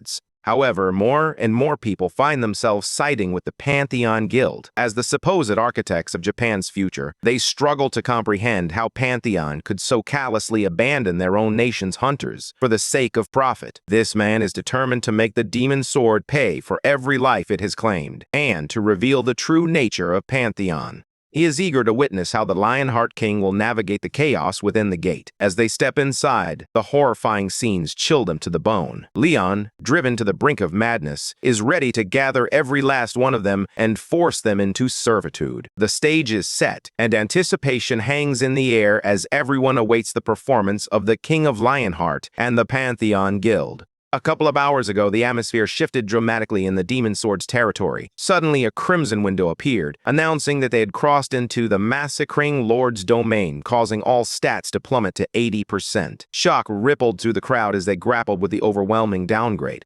Leon attempted to calm the crowd, but it felt like trying to extinguish a wildfire with just a bucket of water. The list of effects was extensive, showcasing numerous buffs such as Legion reinforcements and War Knight enhancements. These included increased defense, fortified structures, large-scale reinforcements, boosts to bravery, lighter armor, and much more, all available when fighting alongside a War Knight. Leon was taken aback to discover that these buffs affected thousands of people. He knew he was strong, but even he hadn't anticipated this level of power. Harry then informed him that a quest had appeared, calling for their assistance to help the King of Lionheart defeat Lord Akasha. Energized by the challenge, they all prepared to confront the demon. Leon urged his teammates to absorb every ounce of experience they could, as this was their first venture into demon territory. Out of nowhere, the nightmare murder machine of Changju Gate, known as the Jogged Spinner Acer Yapi, suddenly appears, startling the unsuspecting man. Leon can't help but smile at the sight of the little guy, asking if everything is ready. He notices that Yapi looks significantly stronger than before. With a new formation, Yapi has even deployed a drone to scout for any anomalies, reporting back to Leon that it has detected enemy colonies nearby. Leon strides confidently toward the nearest settlement. Upon his arrival, a mere human has the audacity to ask who he is. The man's tone irks Leon, but he decides to let it go this time. The man quickly scurries off to fetch the village chief Baron. When Baron finally appears and realizes he's in the presence of King Lionheart, panic sets in, and he bolts in the opposite direction. Leon orders Yapi to handle the situation, and Yapi fires a shot directly at the gate, sending a jolt of fear through the onlookers. With the tension rising, Leon steps inside to confront the peasant who attempted to flee. The Baron, trembling, pleads for mercy. Leon reassures him, explaining that his sole purpose was to eliminate the demon, not to pose a threat. However, Harihevo interjects, reminding Leon that the Baron was once a sergeant in the Empire's army, a devil worshipper who collaborated with the notorious demon of massacre. Upon hearing this, Leon's fury reaches a boiling point. In the present, he learns that Baron was granted immortality in exchange for becoming a subject of Akasha. Yet, Baron insists he was deceived into this fate. Ultimately, everyone present has been enslaved by demons, condemned to live each day with the specter of death looming over them. The chief collapses to his knees, pleading with King Leon to save them and to forgive the foolish choices they made. Jahuk and Suho begin to feel sympathy for the unfortunate souls caught in this turmoil, but Leon remains unyielding, showing no sign of remorse. Disgusted, he confronts the chief, demanding to know how many lives have been lost because of his actions. The chief, defensive, insists he had no choice and claims he wouldn't have acted that way if Leon had been there to support him. Leon, unimpressed by this feeble excuse, chastises him for attempting to shift the blame for his own decisions. Whatever followed was merely the consequence of their own actions. Leon stood poised to deliver a severe punishment for their sins, but given their past as citizens of the merciful gods, he chose a different path, one that ignited a flicker of hope among the sinners. Yet, his decision was far from lenient. He sentenced them to a heavy penalty, binding them as serfs for the next 50 years, until Tatar, the divinity of judgment, deemed their time served. The old man writhes in agony, refusing to accept his fate as a serf, even pleading for death as a release. Yet, divine law dictates that this punishment must be upheld, leaving everyone with no choice but to obey Leon's command. With grim determination, Leon and his team press on, raiding every colony in their path and gathering a staggering 5,034 labor workers along the way. Sir Yappy delivers the urgent news to Leon. A demon army is on the way, likely led by Akasha's subordinates. The group buzzes with excitement, eager for a chance to showcase their newfound abilities in a real battle. However, Leon has a different strategy in mind. He decides to send the newly minted serfs to the front lines first. The serfs, taken aback by Leon's unexpected plan, are left in stunned disbelief at the thought of being thrust into the heat of battle, even if it means sacrificing their limbs or facing the gruesome reality of their intestines spilling out. They must bring down the enemies before them. Leon declares that their value on the battlefield is measured by such sacrifices. However, the serfs challenge Leon's judgment, questioning whether he is truly being fair. They argue that they did not enlist merely to be thrown into the front lines as fodder for death. Leon explains that they have already accepted their punishment, and until it concludes, they must obey his every command. For now, they should forget all about freedom. Meanwhile, the demonic army arrives, bewildered to find the townspeople standing still. Confused by the scene, they shout at the townsfolk to return to their homes. In no time, Leon confidently leads the army of serfs, who, despite their tears, march forward under his command to confront the demons. Initially, the demons misinterpret their resolve, preparing to wipe them out without hesitation. However, as the battle begins, they quickly realize the serfs possess an extraordinary strength. These are no ordinary townsfolk. They are the elite stormtroopers of the Lionheart Kingdom. As the frontliners stirred up chaos, Leon and his squad launched a surprise attack on the demons from the rear, swiftly eliminating the threat. Baron, still in disbelief, marveled at his own survival through the ordeal. Sir Yappy reported to Leon that they had taken down 3,243 enemies and rescued 300 hostages. Leon nodded in appreciation toward Beatrice, acknowledging her significant role in turning the tide of battle. Beatrice, ever the opportunist, proposed that Leon should surrender 30 demons from each rank, emphasizing that the higher the rank, the more valuable the prize. She believed it was wise to act quickly and secure the best of the lot before anyone else could stake their claim. However, Leon remained firm in his stance, insisting that the demons must be eradicated for good. Beatrice subtly suggests that having a few demons around could actually benefit her, providing more opportunities to open demon gates in the future. Her words resonate deeply with him.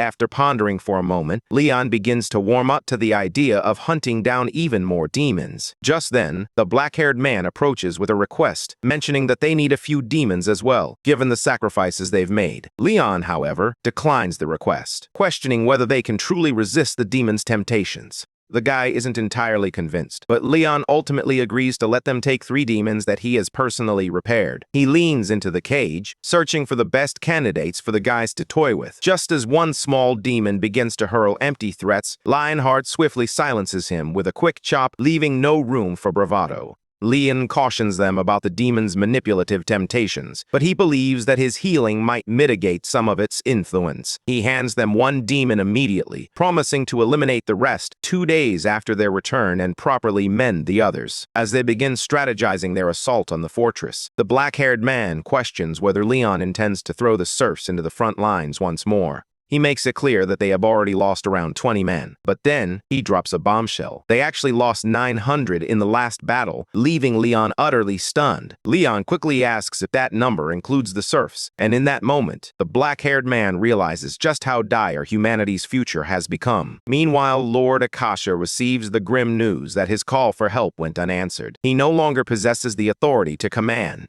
He blames the orcs for the loss of their lord in the last battle, lamenting that his healing is progressing at a snail's pace due to Lionheart's relentless attacks. To make matters worse, his body is glitching severely as the vessel begins to awaken. In his desperation for a genius-level vessel, a name suddenly surfaces in his mind: Cheon Soyon. Leon Lionheart turns to Cheon Sayon, his gaze steady. Do you truly want to save your father and take revenge the right way? Without hesitation, she nods, fully aware of the risks involved, even if it means putting her life on the line. Leon offers her a gentle pat on the head, his expression softening. Just remember to take care of yourself too, he advises, a hint of concern lacing his voice. Additionally, he presents her with an earring, not just any piece of jewelry, but a star iron artifact infused with the power of the dream divinity. This remarkable item possesses the strength to safeguard a person's mind. Beatrice had crafted it specifically as a gift for the trainees, fully aware of the challenging battles that lay ahead. Leon confesses to Soyan that if she fails, she risks becoming a vessel for the demons, leaving him no choice but to kill her. Despite the weight of his words, Soyan stands firm, assuring him that she won't hold any resentment. She chooses to trust him, just this once. With determination, Leon breaks down the gates and commands her to follow him. In an instant, he thrusts his golden blade into Lord Akasha's castle, sending the demon into a panic. Yet, Akasha is elated to spot Chaeyoung Soyan, viewing her as his opportunity to turn the tide. He commands his minions to delay them for 5 minutes, intent on claiming his new vessel. As Seoin battles the minions outside, Akasha suddenly leaps at her from behind, brandishing the demonic sword. With fierce determination, Soyan confronts the Archduke demon, demanding the return of her father. Their clash ignites into a heated battle, each strike echoing with desperation and fury. But Akasha, driven by his twisted ambition, soon gains the upper hand. This deranged fiend is intent on using Seoin as the vessel for his perfect self, and he won't let her go easily. Suddenly, Seoin hears her father's voice urging her to run, but Akasha sneers, declaring it's too late for that now. In an instant, he seizes control of her, fully taking over her body. He understands just how strong she could have become if left unchecked. While Akasha mourns the loss of his old essence, he revels in the thrill of possessing a brand new, powerful form. Now, all Akasha desires is to escape and regain his power, but Leon has other plans. He's determined to end this once and for all. Without hesitation, a fierce battle ignites between Leon and Akasha. Akasha revels in every moment, fully embracing the potential of his new body. With the sword techniques of all the vessels he has possessed stored in his mind, he is a formidable opponent. She understands that Leon is merely human, yet his skills are sharp enough to rival those of a demon. Leon bursts into laughter, taunting Akasha by pointing out that, despite her extensive training in sword techniques, she has yet to master a single one, just as he expected from a parasite. Furious at his arrogance, Akasha snaps back, reminding him that he is just a mere human who has lived for only 300 years. With a furious swing of her demon sword, she attacks him. Yet, Leon remains as calm as ever, remarking that she has even stolen the weaknesses along with the techniques. In an instant, he slams her to the ground and pins her beneath his foot. Akasha taunts him, questioning whether he truly intends to kill his beloved knight. Leon swiftly silences her, asserting that his sense of justice remains unwavering. With determination, he raises his blade, poised to strike Akasha with all his might. Meanwhile, he has Soyan pinned beneath his boots, as the demon within her struggles desperately to provoke him. The demon taunts him, questioning whether he truly has the courage to kill his beloved knight. For a moment, Leon is at a loss for words, yet his blade remains steady, unwavering. The demon attempts to turn the tables, branding Leon the real monster, but Leon swiftly dismisses that absurdity. With conviction, he declares, "I am no monster. I am the king of the Lionheart." With those words, his energy surged, enveloping his sword in a brilliant golden glow. As he drew closer to striking both the demon and Soyan, he suddenly changed course. Instead of delivering a fatal blow, he aimed for the earring that had been shielding her from demonic control. In a shocking turn of events, the once fearsome Lord Akasha finds himself shackled like a pitiful slave, utterly at the mercy of Beatrice and Plo. Beatrice kicks off the conversation with a sharp, snarky remark, and Plo eagerly chimes in, both reveling in the moment far too much. Akasha sits there stunned, his jaw nearly dropping to the floor as he realizes this isn't just a random twist of fate. It's the Lionheart gods orchestrating their plans from the shadows. It turns out that Soyan had intentionally allowed Akasha to possess her body, and the plan unfolded perfectly. Beatrice chimes in, stating that there's no way she could refuse Leon's request. Meanwhile, Plo casually remarks that capturing the soul of an Archduke demon is more than enough to satisfy everyone involved. Amidst the conversation, Soyan, clearly not in the mood for idle chatter, cuts in and requests to leave without wasting another moment. Beatrice, noticing her temple saint looking utterly exasperated with the situation, decides to let her go without any fuss. Meanwhile, Plo watches her saint walk away, unable to shake the thought that her saint is quite peculiar, especially for the way she manipulates their dreams in such an outrageous manner. Lord Akasha seethes with rage, his frustration palpable as he feels completely overlooked. In a desperate bid for attention, he bellows at Soyan, urging her to accept him. He promises her unimaginable power, the kind that could obliterate anything in her way, especially appealing to her insatiable thirst for strength. Soyeon, unfazed, casts him a disdainful side-eye before striding forward and delivering a powerful punch straight to his face, leaving a noticeable dent. The impact is enough to make Beatrice proud, and even Plo chimes in with praise, noting how Soyeon has finally put more weight into her legs and back. From Akasha's perspective, Soyeon is practically worthless, earning her a merciless kick straight to the head. Later, Soyeon finds herself beside her father's bed, dozing off in the chair. She is stirred awake by the gentle pat of his hand on her head. Tears immediately fill her eyes, and without a second thought, she wraps her arms around him in a tight embrace, clinging to him as if she never wants to let go. After a moment, Soyeon pulls back slightly and asks what her dad plans to do next. He expresses a desire to atone for everything he has done, even if he isn't entirely to blame. Yet, the memories cling to him like haunting nightmares. His first step toward healing is to visit the Pantheon Guild, hoping to find a path to redemption. Soyeon is hesitant about the idea, but she blushes slightly as she reveals that she was chosen by a divinity. In exchange for the Archduke Demon's soul, she received permission to wield divine authority. Now, she hopes her father will return to the guild and reclaim his position as guildmaster, while she takes on her own responsibilities within the Pantheon Guild. He gives her a knowing look and asks if that's everything or if there's more on her mind. Soyeon blushes once more, and in that moment, her father realizes just how much his daughter has matured. Outside, Leon sits peacefully, savoring his tea and the tranquility around him, until Grandpa Cheon approaches, breaking his moment of calm. When asked about his recent activities, the old man reveals he has been visiting the hospital for the past few days. Curiously, he inquires what brings Leon to this place. Leon replies that he has some errands to run, specifically checking if Soyeon's father still possesses any soul imprints or remnants of the former demonic human sword techniques. If he does, the path to purifying his soul will be fraught with challenges, and Leon must determine if it's a journey he can truly endure. The old man expresses concern that the souls of other demonic swordsmen might still be hidden within. Leon responds, noting that there are no apostles left in this world to guide those lost souls.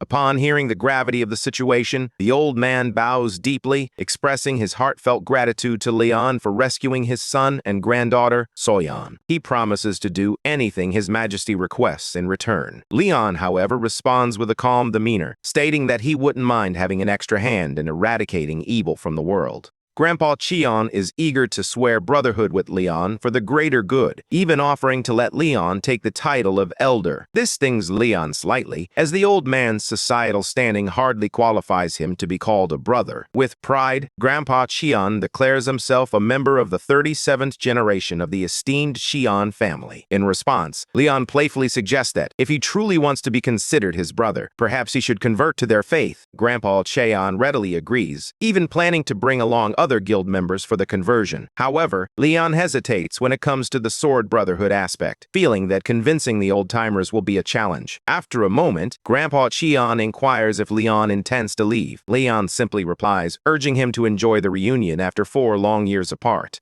A few moments later, Leon feels a stirring deep within his soul, signaling that it's time to enlist the serfs in their quest to slay giants. In the forest, a bald-headed giant nonchalantly picks his nose, oblivious to the group watching him in stunned silence. As his companions gawk in disbelief, Leon remains composed, estimating the giant's height to be around 9 meters. Days later, after their victory over Lord Akasha, Hari and the other trainees are swiftly promoted to become Leon's official knights of the kingdom, ready to embark on their very first real mission. Leon assigns his newly minted lackeys the daunting task of defeating the giant using only serfs. Jaehook, a member of Leon's class, hesitantly interjects, questioning whether the serfs are merely intended to serve as a distraction for a more substantial attack. However, Leon's response is unwavering. He insists that they must take down the giant solely with the serfs. Jaehook's mind reels at this absurdity, especially when Leon casually mentions that the literature claims such a feat has been accomplished before. Seeing the expressions on their faces, Leon can only sigh at how the Earthlings cling to their outdated logic. Determined to guide them, he decides to demonstrate the proper approach before their actual trial round, only deepening everyone's anxiety. And just like that, they find themselves in the forest, ready to face the odds stacked against them.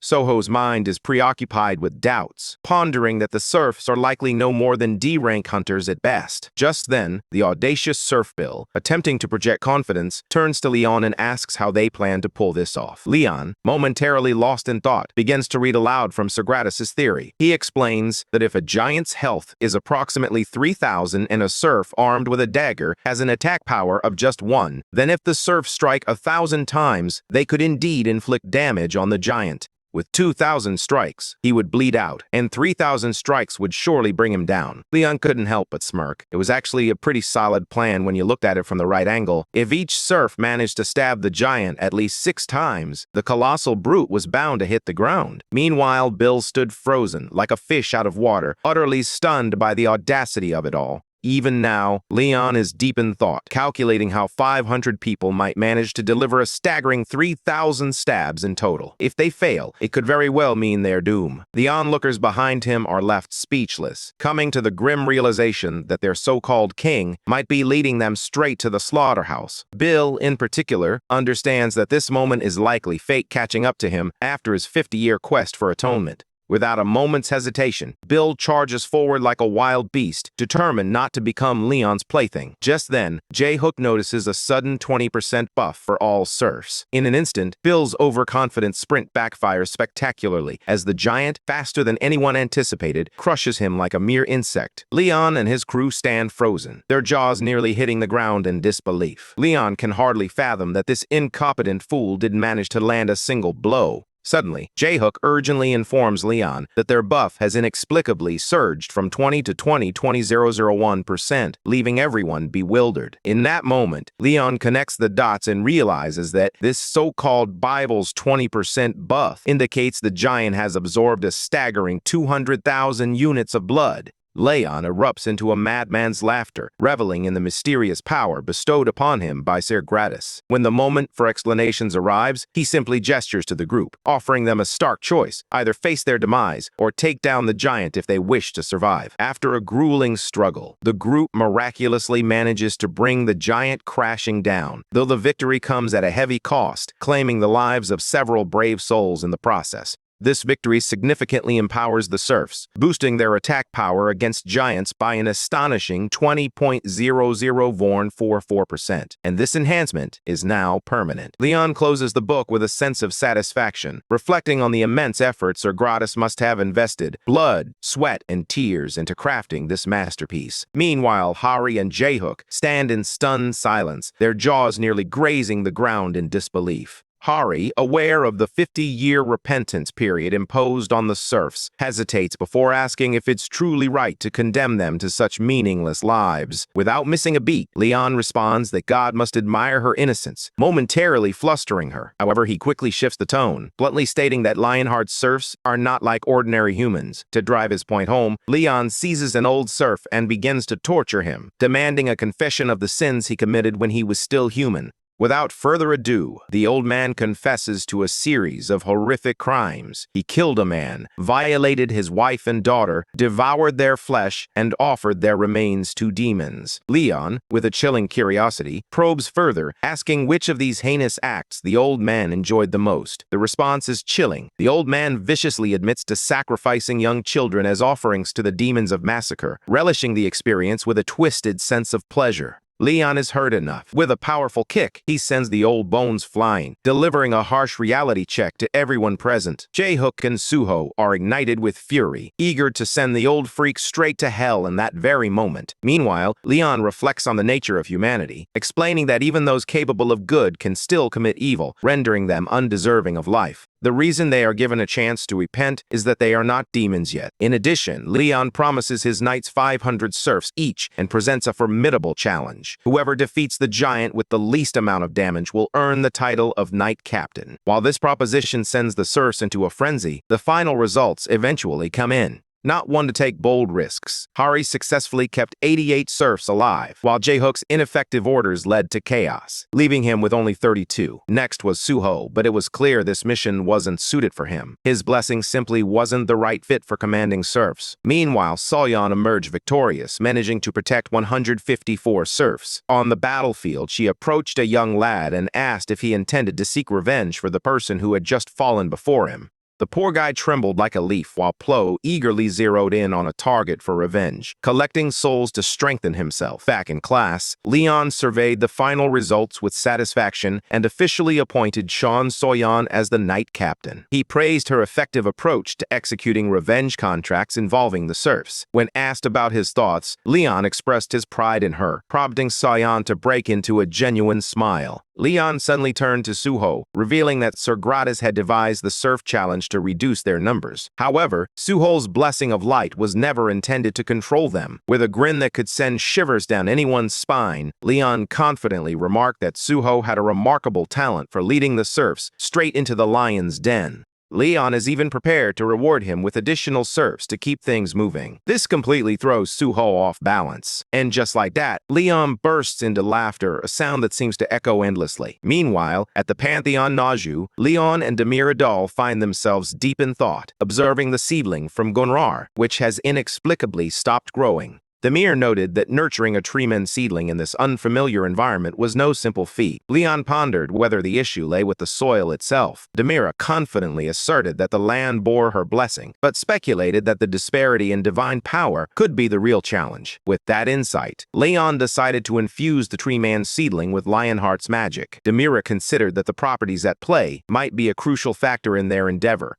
Leon's power, though formidable, lacks the purity needed for true mastery, burdened as he is by the influence of too many divinities. Demira wagers that her Grail Knight could have succeeded where Leon struggles, but this time, they're relying on luck. Hoping to gain insight, Leon thinks that a glimpse of his comrades in paradise might offer him the answers he seeks. However, Demira is resolute, refusing to allow Leon to linger in the realm of the dead for too long. Leon is confident he can manage the situation, but Demira throws him a curveball. She asks what he would do if Castilla wanted to spend the night together, or if Zarya invited him for a drink. Then, she piles on the pressure, questioning how he would respond if Gillingham challenged him to a duel, or if Roxley appeared, seeking to settle an old score. With a piercing gaze, she wonders if Leon can truly turn his back on all those cherished memories. At first, it may appear to be just a brief visit, but a single second can easily stretch into an eternity, and by the third second, he might begin to feel an irresistible urge to linger. Such moments should only arise when there are no other options. Leon finally grasps this reality. Suddenly, Beatrice catches sight of him during his stroll after inspecting the sapling. Curiosity piqued, she asks, "What kind of power does it hold?"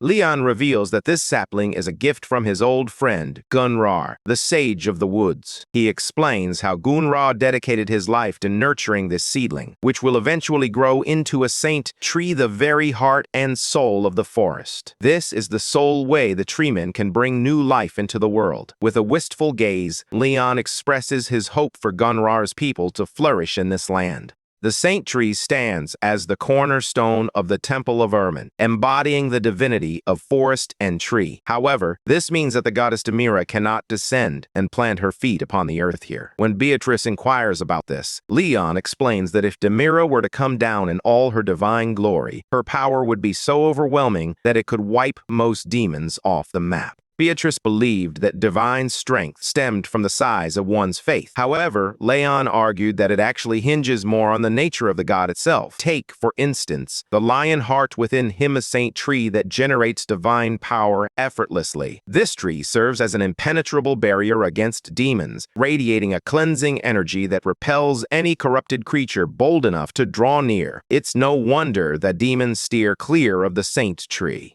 Beatrice instantly recognizes the immense value of such power. An idea begins to form in her mind, knowing that demons often hide among humans. Before long, everyone gathers in the field, which is adorned with shimmering purple crystals. Leon cradles the seedling in his hands, carefully planting it in the soil before stepping back and leaving the rest to Beatrice. With a sense of determination, she takes the reins and dives into her work. Suddenly, a new gate erupts into existence, but this one is unlike any other, colorless and void-like. It radiates an unsettling energy that freezes everyone in their tracks. No one has ever encountered a gate so devoid of color, yet brimming with such raw power. Beatrice, sensing the gravity of the situation, warns Leon not to underestimate it. Resolute, Leon decides to investigate the gate himself, bringing only his elite squad along and instructing anyone below the Kingdom Knight rank to remain behind. As Jae-hook and Suho struggle to comprehend the situation, the townsfolk are already offering their well wishes. In an instant, Leon's elite team is fully equipped and prepared to venture into the unknown. Moments later, Leon and his group approach the enigmatic gate, while the others pass through effortlessly. Leon is unexpectedly flung aside, discarded like yesterday's trash.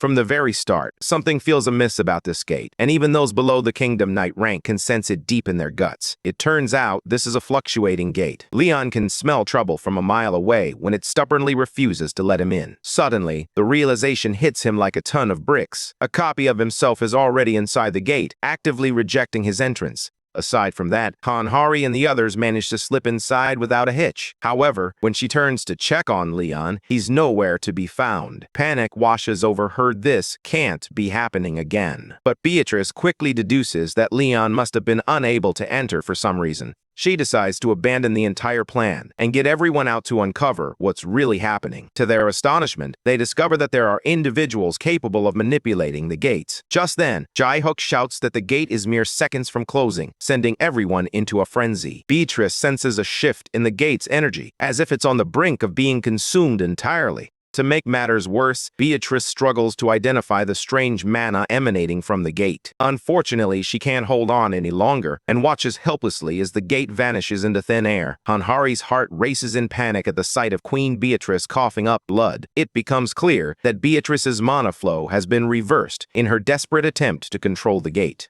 She quickly turns to Yappy for his perspective, and he bluntly confirms that the gate has vanished. Jae-hook, stunned beyond belief, looks as if he might short-circuit from the shocking news. Just when things couldn't seem worse, trouble arrives early. An army of monstrous troops marches directly toward Leon's elite squad, who are far from prepared for this onslaught. To make matters worse, Yappy counts a staggering 5,354 beasts lurking nearby. Everyone scrambles onto their horses in a frenzy. Jae-hook glances back at Beatrice, who confesses that she has exhausted all her mana. To make matters worse, the gate has dropped them into a dire situation. Suddenly, Suho calls out to Hari, warning him of a mountain of enemies looming right in front of them. With Leon absent, they find themselves in a perilous corner. The ominous lurkers are poised to tear them apart, but not on Yappy's watch. It unleashes a railgun shot, but unfortunately, it fails to clear the threat. The situation spirals out of control. Just then, a pack of beasts leaps from their blind spot, but the King of Thunder responds with a furious downpour of his wrath, striking them down with relentless fury.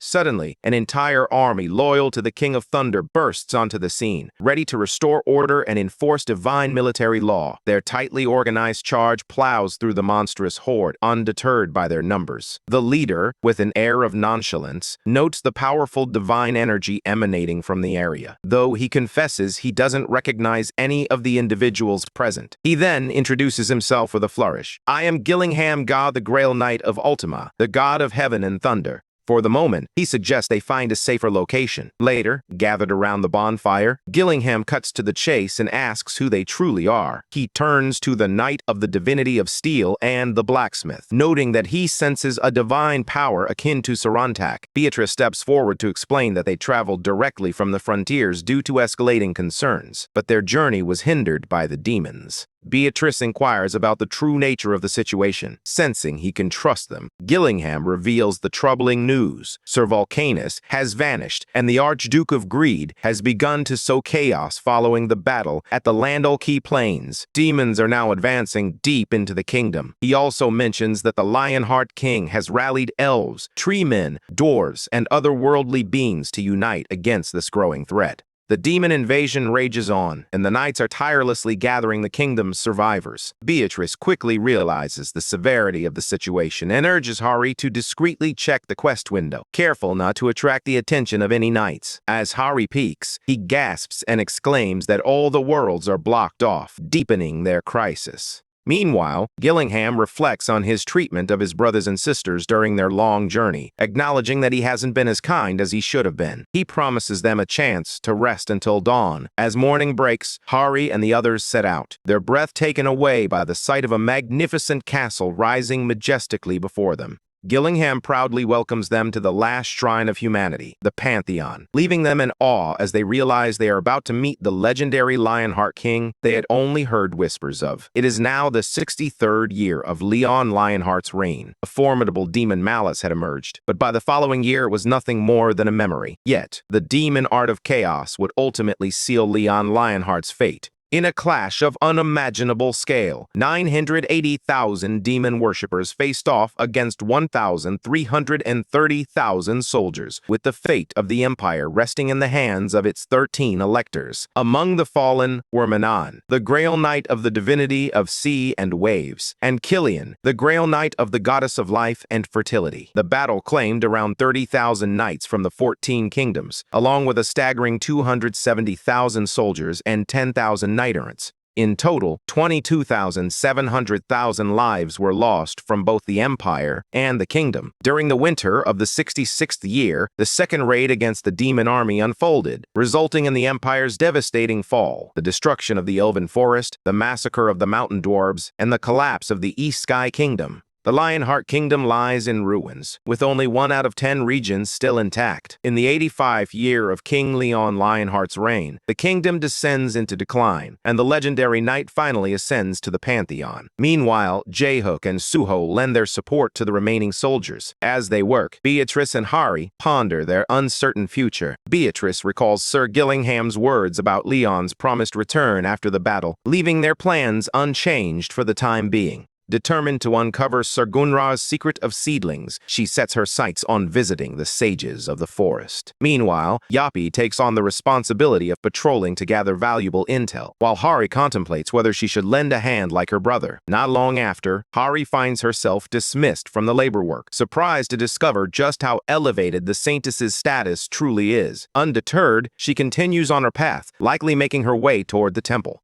As she gazes at the seemingly endless stairs, the thought of using a horse crosses her mind, but she quickly dismisses it, knowing it would only earn her a lecture. Just then, a carriage rolls by, and a girl inside spots Hari walking alone. Though Hari has no idea who she is, the girl radiates the same divine power as Leon. With a warm smile, she apologizes for startling Hari and invites her to join her. Oblivious to the fact that carriages can ascend the hill, Hari steps aboard. The caramel-haired beauty beside him chuckles, noting that first-timers in the Pantheon often lack knowledge about the carriages at the base. Feeling a bit awkward, Hari offers his thanks. After a brief pause, the stunning woman introduces herself as Anjak Pertisha, the Lady of Ariana. In turn, Hari reveals his own identity, declaring himself the Sanctus of Pedos and Poma. Anjak shakes his head in disbelief, remarking that carrying the weight of 2 gods at once must be an immense burden. Touched by his understanding, Hari's eyes well up with tears of gratitude. Moments later, they arrive at the Pantheon safely, and Hari turns to Anjak, expressing heartfelt thanks for the ride.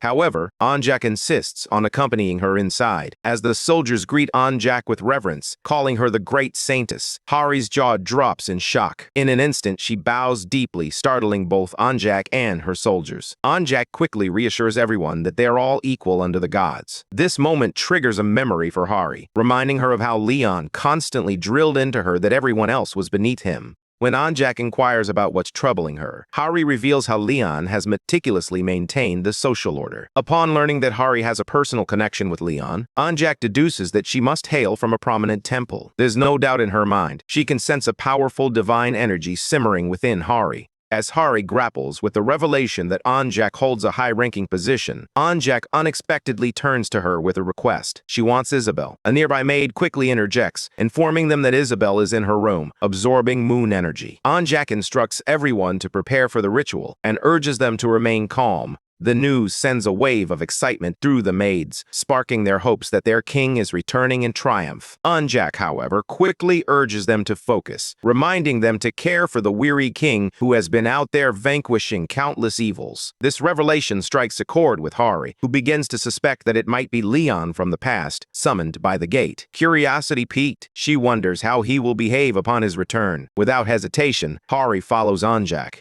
Suddenly, an announcement echoes through the castle. Leon Lionheart has arrived. The Bloody Night King has returned, having vanquished the evil beings. As he steps inside, Hari feels a chill run through her. She is finally face to face with her king. But this is not the Leon she remembers. Before her stands a figure transformed fear and terror given flesh, like an apostle of death. The atmosphere thickens with an overwhelming sense of bloodlust. Suddenly, a hand lands on Hari's shoulder, sending a jolt of fear through her. Turning, she finds a honey-eyed girl named Isabel, who chides Leon for his frightening antics. A maid hastily interjects, reminding Isabel that she stands before the king. Unfazed, Isabel retorts, "I am the king's sister-in-law and Dina's first hunter." That revelation takes the wind right out of Hari's sails. Isabel nudges Leon, urging him to drop the serious act and join the ritual. The golden bathtub awaits, and Anjak invites Leon to sink into its depths. As Leon begins to strip off his clothes, Hari's jaw drops in shock at the sight of dark bruises marring his skin. When asked about it, Leon casually explains that it's the result of tearing the demons of pursuit apart while they were still alive. Their agonizing screams cling to his flesh like a curse, but he assures them they can't actually harm him. Isabel observes that it certainly looks painful, but Leon dismisses her concern with a wave, seemingly unfazed. Deep down, he feels he has sinned greatly against the goddess of purity. As Leon's ritual unfolds, the doors swing open, and in strides Karina Dragania, the commander of the Northern Army and the Duchess of the Dragania Duchy. She is also Leon's daughter. With a bright smile, she congratulates him on his recent victory in battle. Her unexpected arrival takes everyone by surprise, momentarily disrupting the solemn atmosphere. The Duchess of Dragania calmly announces that the military from the northern region has officially declared its withdrawal from the alliance, effective immediately. Leon, visibly displeased, firmly opposes this decision. Meanwhile, Karina interjects, emphasizing the significance of the northern military to the alliance. If they pull out, she warns, there's no way to avoid a significant weakening of our overall forces. Leon feels a sense of futility in remaining here. Karina informs him that the continent is already in ruins since the capital has fallen. Even if they were to rally all the serfs, they would still be far from their former strength of 30,000 men. Meanwhile, the enemy boasts over 10 million soldiers, a number that continues to grow with each passing day.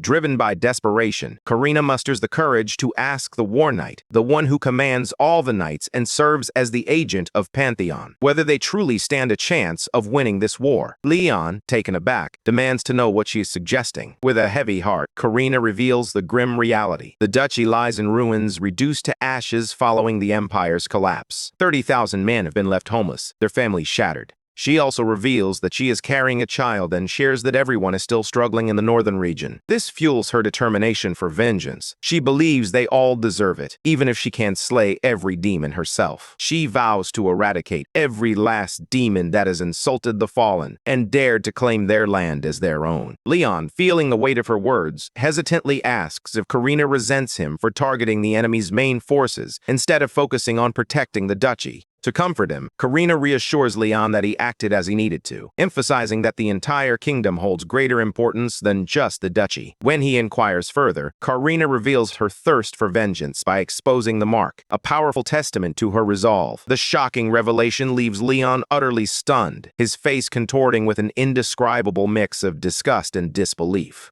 He shouts at Karina as she reveals the shocking truth. The entire northern region has signed a contract with the god of revenge, naming her the Grail Knight of Ventarsis, the Duchess Dragania, and the commander of 30,000 Avengers. Leon swiftly kicks her out, disowning her without hesitation. Meanwhile, Karina stands firm, declaring that her life is no longer just about survival. Isabel, concerned, questions whether that was truly the right decision. Leon, resolute, replies that it's too late now. Karina has sealed her fate by signing that contract. As the tension hangs in the air, Isabel resumes her work, diligently extracting the darkness clinging to his flesh. Leon questions whether he made the wrong choice, and Isabel quickly denies it, though she's taken aback by his inquiry. After all, this is the same Leon who once kidnapped her younger sister, the priestess of purity, a move they both secretly desired. As she tends to him, Isabel probes, wondering why he isn't behaving like the man who once commanded the northern military to carry out such an audacious act. Amidst the unfolding events, Leon suddenly shifts his focus to the mysterious visitor, leaving Hari completely taken aback. Meanwhile, Yappy is engrossed in watching the workers discuss the star iron. However, they find themselves lacking materials and in desperate need of a new star. The workers exchange glances, pondering whether the great Saintess has offered any insights on the matter yet. Yappy swiftly records a video of the conversation, planning to analyze their movements later. Meanwhile, the blacksmith is deeply engrossed in crafting tools, his focus unwavering until he suddenly senses something amiss. He detects the presence of a rat nearby, only to discover it's the little Yappy. The blacksmith inquires about his identity, but Yappy playfully urges him to lighten up a bit. Suddenly, Yappy unleashes glowing ropes, revealing that the source of the magic is actually a cute little priest. The sight cracks the blacksmith up, much to Yappy's annoyance. The blacksmith chuckles and explains that there's no reason for them to fight, as they both serve the same divinity. He introduces himself as Antok, the Grail Knight of Steel and Master Blacksmith, and inquires if Yappy is familiar with Antok, the Guardian of the Mines. Afterward, temporary shelters are established for the trainees on the outskirts of the city. Hari returns to check on her people, bringing along some food. Suho's face lights up at the sight of her. She opens her picnic basket, explaining that the temple provided her with everything she needed for her work. When asked, she casually reveals that she also met King Leon. Everyone stands in stunned silence until she clarifies, "It's Leon from this gate, not yours." Harry quickly asks if they've gathered any intel. J-Hup replies that the capital has been under enemy control for some time, along with several other locations, leaving this city as the last stronghold. However, recalling the final battle she heard about from Ventarsis, Hari wonders if this gate might be linked to that conflict. J-Huck wishes they could somehow decipher the quest. Meanwhile, Suho inquires if anyone can tap into their divinities. While the divine laws are accessible, their connections feel tenuous at best. Everyone makes an attempt, but Suho's assessment rings true. It's a struggle. Suddenly, Sion remarks on the eerie silence that has settled around them. Just then, Jahuk notices wooden legs creeping into view, sending a chill down his spine. But before he can react, a treeman suddenly yanks the tank away, leaving the soldiers cornered and desperate. In that tense moment, a figure emerges. Roxley, the Grail Knight of Divinity of Sun and Judgment, Tadar, arrives on the scene. He also proclaims himself the judge of the Lionheart Kingdom, prepared to lay bare the sins of the guilty before his formidable presence. Hari and the others stand in stunned silence, utterly bewildered by the unfolding events. Later that day, they find themselves imprisoned and loaded into a van, their fate uncertain. J-Huck, however, is convinced that their chances of survival are slim to none. Suddenly, the mustache man snaps at J-Hook to be quiet, catching him completely off guard. Hari speculates that they might be on their way to the execution site. However, Jahuk is aware of the situation. They have the option to become serfs first, as they aren't demon worshippers. Soyeon quips that dying seems preferable to a life of servitude, and surprisingly, J-Hook finds himself agreeing. Suddenly, Hari feels the carriage tilting upward, a clear sign that they are approaching the Pantheon. The realization sends a jolt of panic through Jaehyuk, and he begins to cry uncontrollably, convinced that death awaits them. Just then, the doors swing open, signaling it's time for the prisoners to disembark, but Jaehyuk is in full meltdown mode, throwing a fit as fear consumes him. They find themselves summoned before Anjak, Isabel, Leon, Roxley, and Gillingham, an uncomfortable silence hanging in the air. Between them sits a tub of holy water, its surface glimmering ominously. Leon turns to Roxley, commanding him to throw the sinners into it, with a menacing glint in his eye. Roxley draws his blade and orders them to dive into the holy water. Jaehyuk, trembling like a leaf, can't help but wonder if they're about to be waterboarded or something equally terrifying. Roxley's harsh shouts send Jaehyuk leaping into action, quickly followed by Suho and the others. Leon reassures the group, stating that this band of beings isn't composed of demons, as their bodies show no signs of melting. Anjak supports this claim, noting that they all possess divine powers, further confirming their non-demonic nature. Gillingham chimes in, expressing his trust in their integrity as well. However, Roxley remains skeptical, aware that demons are notorious for their cunning tricks. He also believes that their king, Leon, is much closer to the gods, yet he remains oblivious to their true nature. Jaehyuk observes how everyone places unwavering faith in Leon, convinced he is incapable of error, a notion that fills him with unease. According to Gillingham's intel, there are two others, a woman who embodies the divinity of dreams and death, and another being from a different realm, blessed with the divinity of steel and blacksmithing. Together, they are revered enough to be called saints.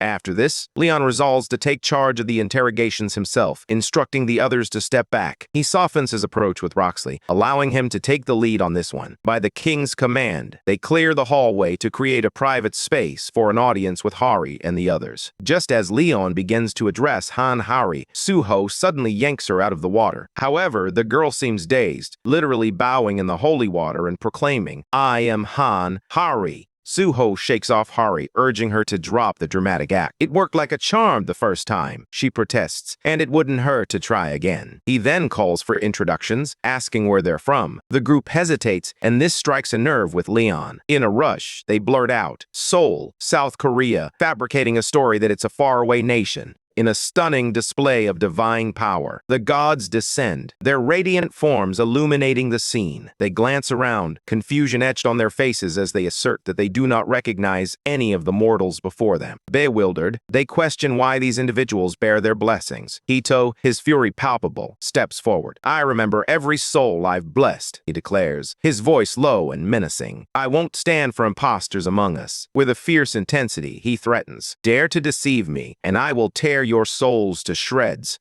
Hari stands in stunned silence as Leon summons all the gods at once, especially after witnessing him vomit blood when appointing Ser Yapi. She can hardly fathom the extent of his power at his peak. With a serious expression, Leon reveals that he has arrested them all because the gods remain oblivious to their true identities. He demands to know who they are and how they ended up here. As the tension hangs in the air, Hari's mind drifts back to their first encounter. She begins to recount the story of her time spent with Leon, her heart racing with the memories of their journey together. Meanwhile, Beatrice searches for the tree, hoping to find the seedling Leon left behind. This connection suggests that Leon's desires resonate with those of the tree. Upon her arrival, the tree immediately recognizes Beatrice as the lady of the far future and reveals that the seedling originates from the realm of the dead, destined to grow only there. This is troubling news for Beatrice. Later, the tree elaborates that they must leave a gift behind, yet according to Beatrice, they are merely echoes of the past. If she can endure it, they contemplate offering their assistance, as it seems like the honorable choice. When asked, Beatrice reveals her intention to present it to the king of Lionheart. The tree consents to allow Lionheart to receive it, but it demands a sacrifice from a god and their saint. Meanwhile, Ser Yapi is dazzling everyone with his impressive skills, causing Antok and the others to stand frozen in awe. He is electrified, unleashing bolts of lightning in every direction.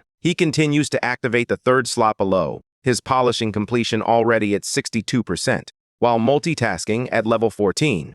The lackeys are convinced that Yapi is unleashing his full speed, while he remains focused on polishing and processing without pause. With number 197, Yapi crafts a basic Lionheart breastplate and even manages to create replicas of the original. His astonishing feats make him appear truly remarkable. Sir Antok can't help but commend Yapi, calling him an incredible newcomer. Antok watches Yapi train, a nostalgic smile creeping across his face as memories of Leon's younger days flood back. Curiosity piqued, he asks Yapi if he knows Leon. With a proud grin, Yapi declares that Leon Dragonia is his partner in the fight against demons. This revelation sparks a fire in Antok. He suddenly yearns to join their cause. Antok reminisces about his past adventures with His Majesty Leon, recalling their pilgrimage together as old companions when he was just 30. The tale transports us to a small village on the outskirts of the kingdom, a place teetering on the edge of extinction due to a sudden orc ambush. In their moment of desperation, the villagers cried out for help, but only Gildas and Antok were close enough to answer the call, drawn by the village's remote location. It was during this time that he encountered Gunnar, a fellow traveler on a spiritual journey. Their battle against the relentless tide of orcs, many of whom were formidable warriors, stretched on longer than either of them had anticipated.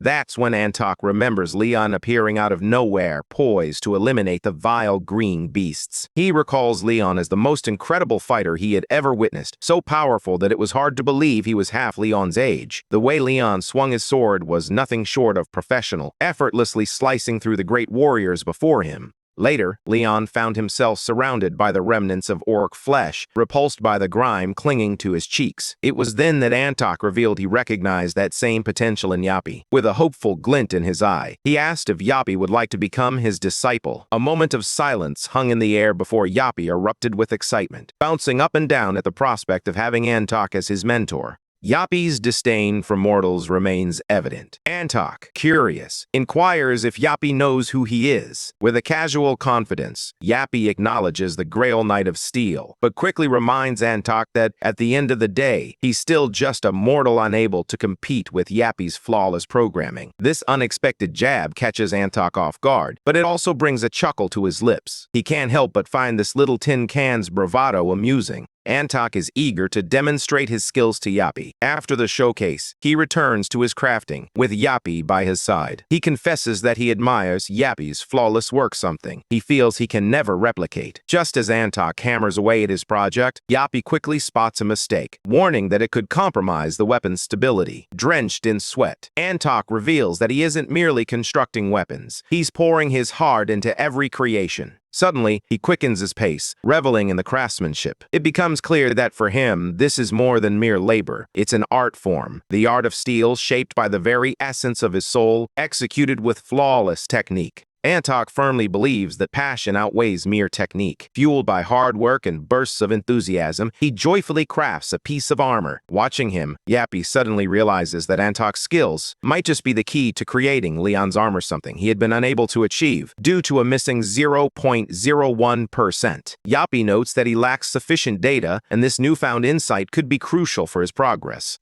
Antok's interest is piqued, and he asks Yappy if he would consider becoming his disciple. Yappy quickly clarifies that his role is merely to observe the development. However, Antok interprets this as Yappy's reluctant acceptance of his offer, and he affectionately pats the little creature. Just then, Gillingham announces that Leon has invited Antok to meet him in the castle. At last, everyone gathers around a table, while Leon gazes thoughtfully out the window. Isabel bravely shatters the silence, suggesting that this should be the final grail. She turns to Knight Gillingham, asking if he would take on all the demons at King Leon's command. Without hesitation, Gillingham responds with a quick yes. Inspired by his resolve, Isabel assures Leon that her sacrifice will pave the way for a brighter future. Leon nods in agreement, while the rest of the group remains shrouded in a heavy gloom.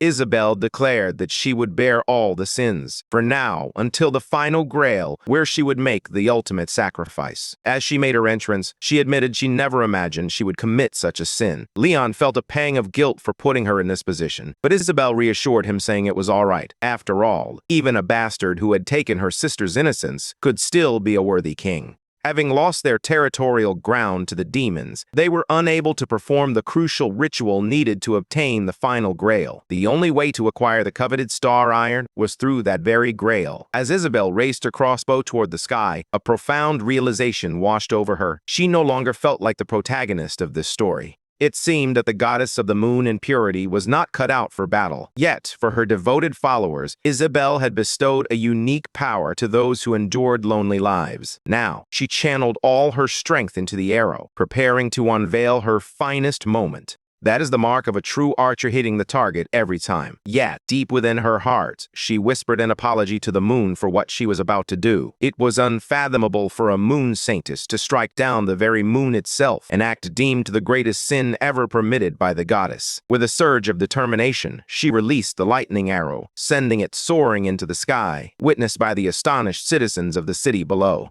In an instant, the arrow struck the moon, igniting the birth of the Milky Way. Gillingham stood frozen, his jaw slack in disbelief, struggling to comprehend the reality unfolding before him. At that moment, Leon called out to the great saintess Anjak, who unleashed her divine magic into the heavens. Gillingham observed as their strategy bore fruit, watching Anjak skillfully maneuver the pieces of the moon approaching them. Suddenly, without warning, Isabel collapsed into Leon's arms, coughing up blood. Her voice trembled as she gasped, "It hurts so badly." Despite her pain, Isabel revealed that Dina's kindness had halved the recoil. Gritting his teeth, Leon praised her sacrifice and vowed to shoulder her burden from that moment on. Suddenly, Gillingham redirected Leon's attention to the moon fragments, which appeared to be shifting direction. Anjak struggled to keep them in line. A powerful mana force was drawing the fragments toward it, and Anjak struggled to maintain control. Suddenly it clicked for Beatrice. This was the same mana that had sealed the gate against them. The trajectory of the moon fragments had shifted, pulling them further away from their grasp.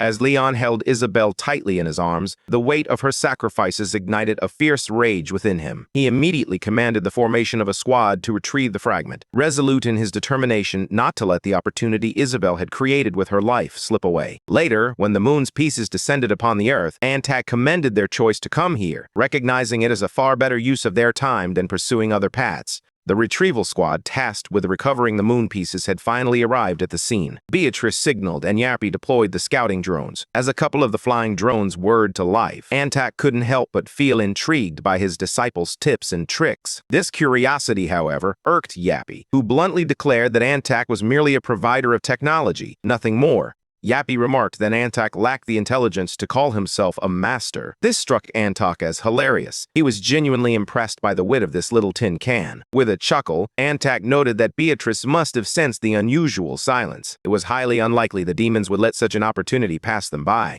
Antak is convinced those freaks are lying in wait, poised to ambush them the moment they begin working on the moon fragment. Nevertheless, he joins forces with Yappy and the soldiers to extract the star iron. Suddenly, Yappy senses the enemy's presence, drawing closer with alarming speed. A horde of monsters comes rumbling toward them, just as Antak had predicted. He urgently informs Beatrice that they need more time, emphasizing the importance of holding the monsters at bay for as long as possible. He commands Yappy to initiate the takedown. In response, Beatrice steps forward, activating Lamontar's rage. The resulting explosive attack leaves Antak in awe, as even nobles rarely wield such powerful magic. Beatrice explains that the evolution of magic had to take a more destructive turn to counter the divine laws. However, she warns Antak to hurry, as more monsters could arrive at any moment. With urgency driving them, Antak and the others double their speed, working as if their lives depend on it. Just a few minutes later, Antak calls out that they've completed their task. But just as they begin to relax, something catches his eye.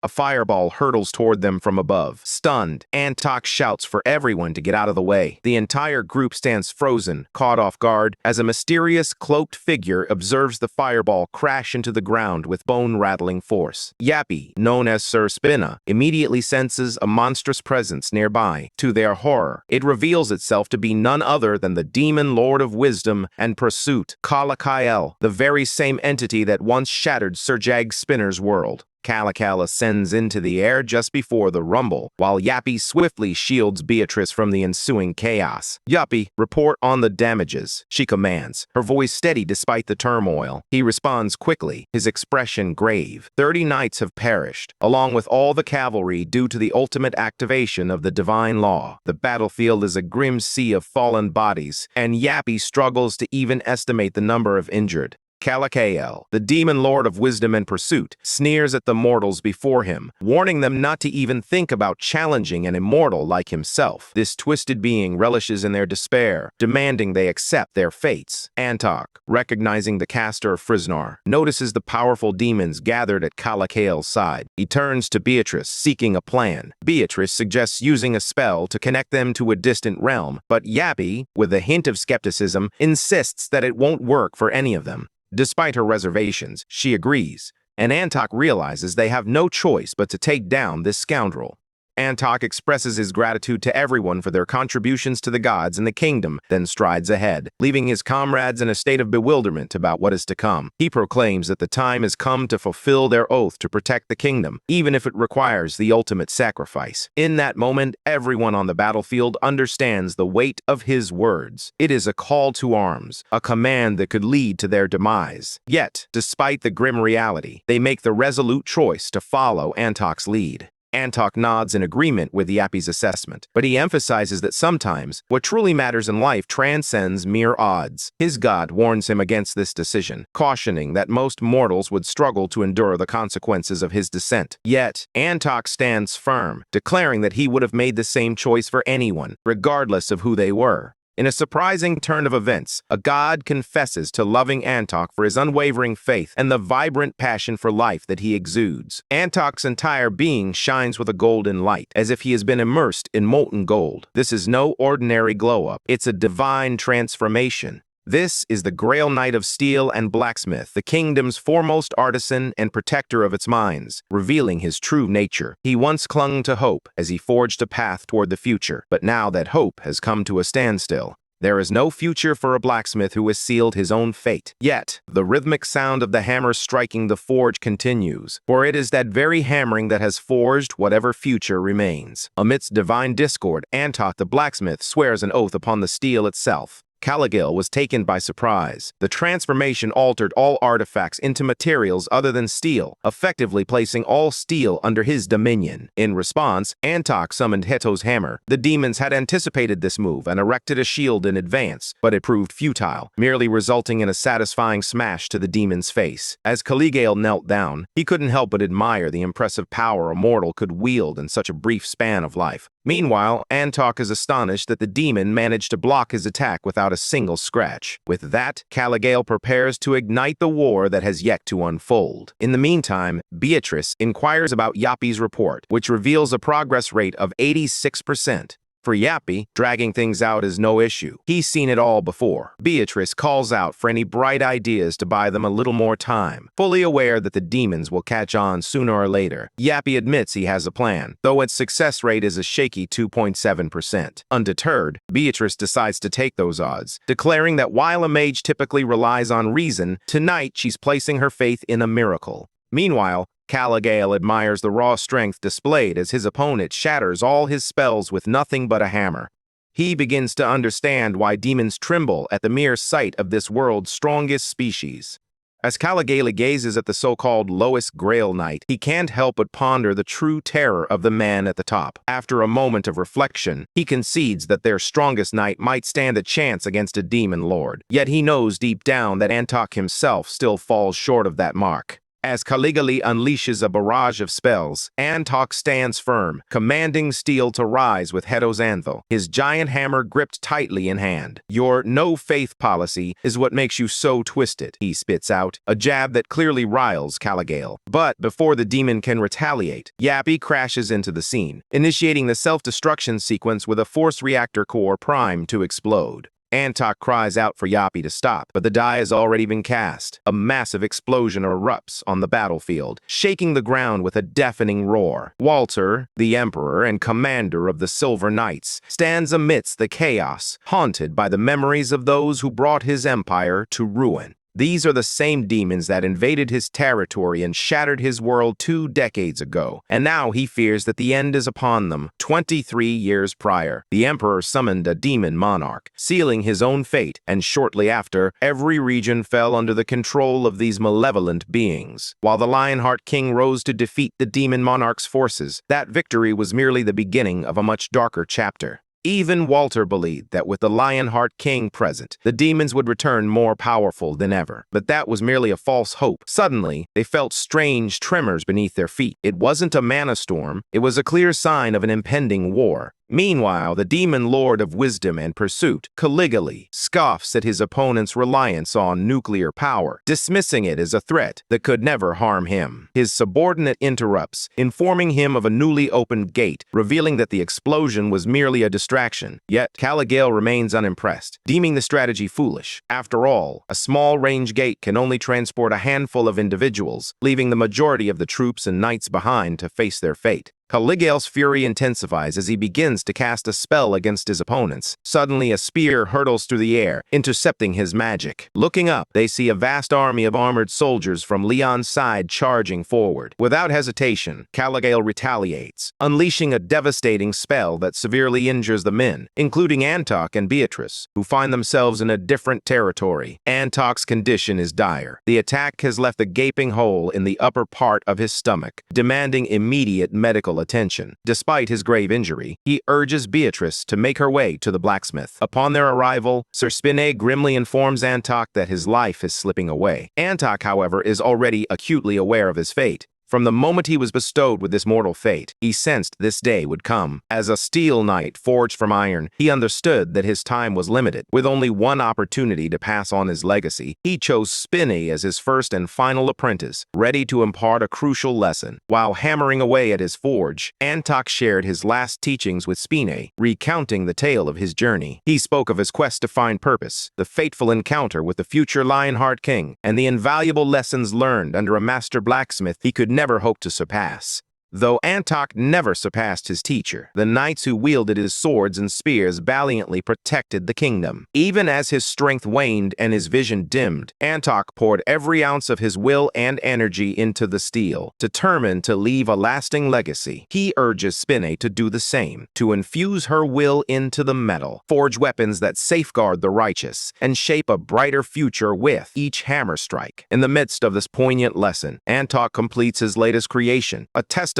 to everything he has imparted. Moments later, Leon arrives just as Antok takes his final breath. He asks if Antok has any last words for his son, Aaron, but having taught with love and respect, Antok finds there is nothing more he wishes to say. Instead, he asks Leon to lift him so he can go out and meet his people one last time. The crowd is filled with sorrow, tears streaming down their faces as they witness their great leader in such a fragile state. Even in his final moments, Antok urges his people to care for the king. With those last words, he collapses in Leon's arms, lifeless. The people bow in deep respect and honor for the man they revered. Inside his tent, one of Leon's men approaches, informing him that Gildas is outside. After granting permission, Gildas and Galvaron enter, greeting Leon with royal deference. As a godfather, Leon pulls Galvaron close, insisting, "Just call me uncle." He then inquires about Aaron, but even after learning of his father's death, Aaron remains steadfast, just like his father. He couldn't abandon his scouting duties and was unable to come. Suddenly, Gunnar unexpectedly bursts into the tent, bringing surprise and joy to everyone present. Gildas quips about Gunnar's hefty weight as he makes his entrance, and the two engage in playful banter, teasing each other with lighthearted jabs.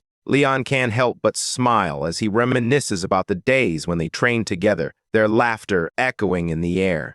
He realizes that these old friendships are a true blessing. Though Antok has passed, they are rich with beautiful memories of him, so there's no reason to dwell in sadness. As he pours the wine, Leon muses that he always thought Gildas would be the first among them to go, a sentiment that Gunnar readily agrees with. As they continue to serve the wine, Leon reflects on Antok's final moments, filled with honor and glory. He urges them to send him off with love and respect, as true friends should. With that, they raise their glasses in tribute to their noble and fallen comrade Antok, whose legacy will endure through the weapons he forged and the hearts he touched. Turning to Gunnar, Leon inquires about the finished item. Gunnar nods confidently, assuring him that it is perfect. The blacksmith's divinity has bestowed its blessing, and even the sages concur, though they still need to infuse it with essence. Leon breathes a sigh of relief, recognizing that the preparations are finally complete. He feels a deep gratitude for all that the sages have done for them. With that thought in mind, he steps out of the tent to face a vast army awaiting his command, alongside Walter and Anjak Pratasia.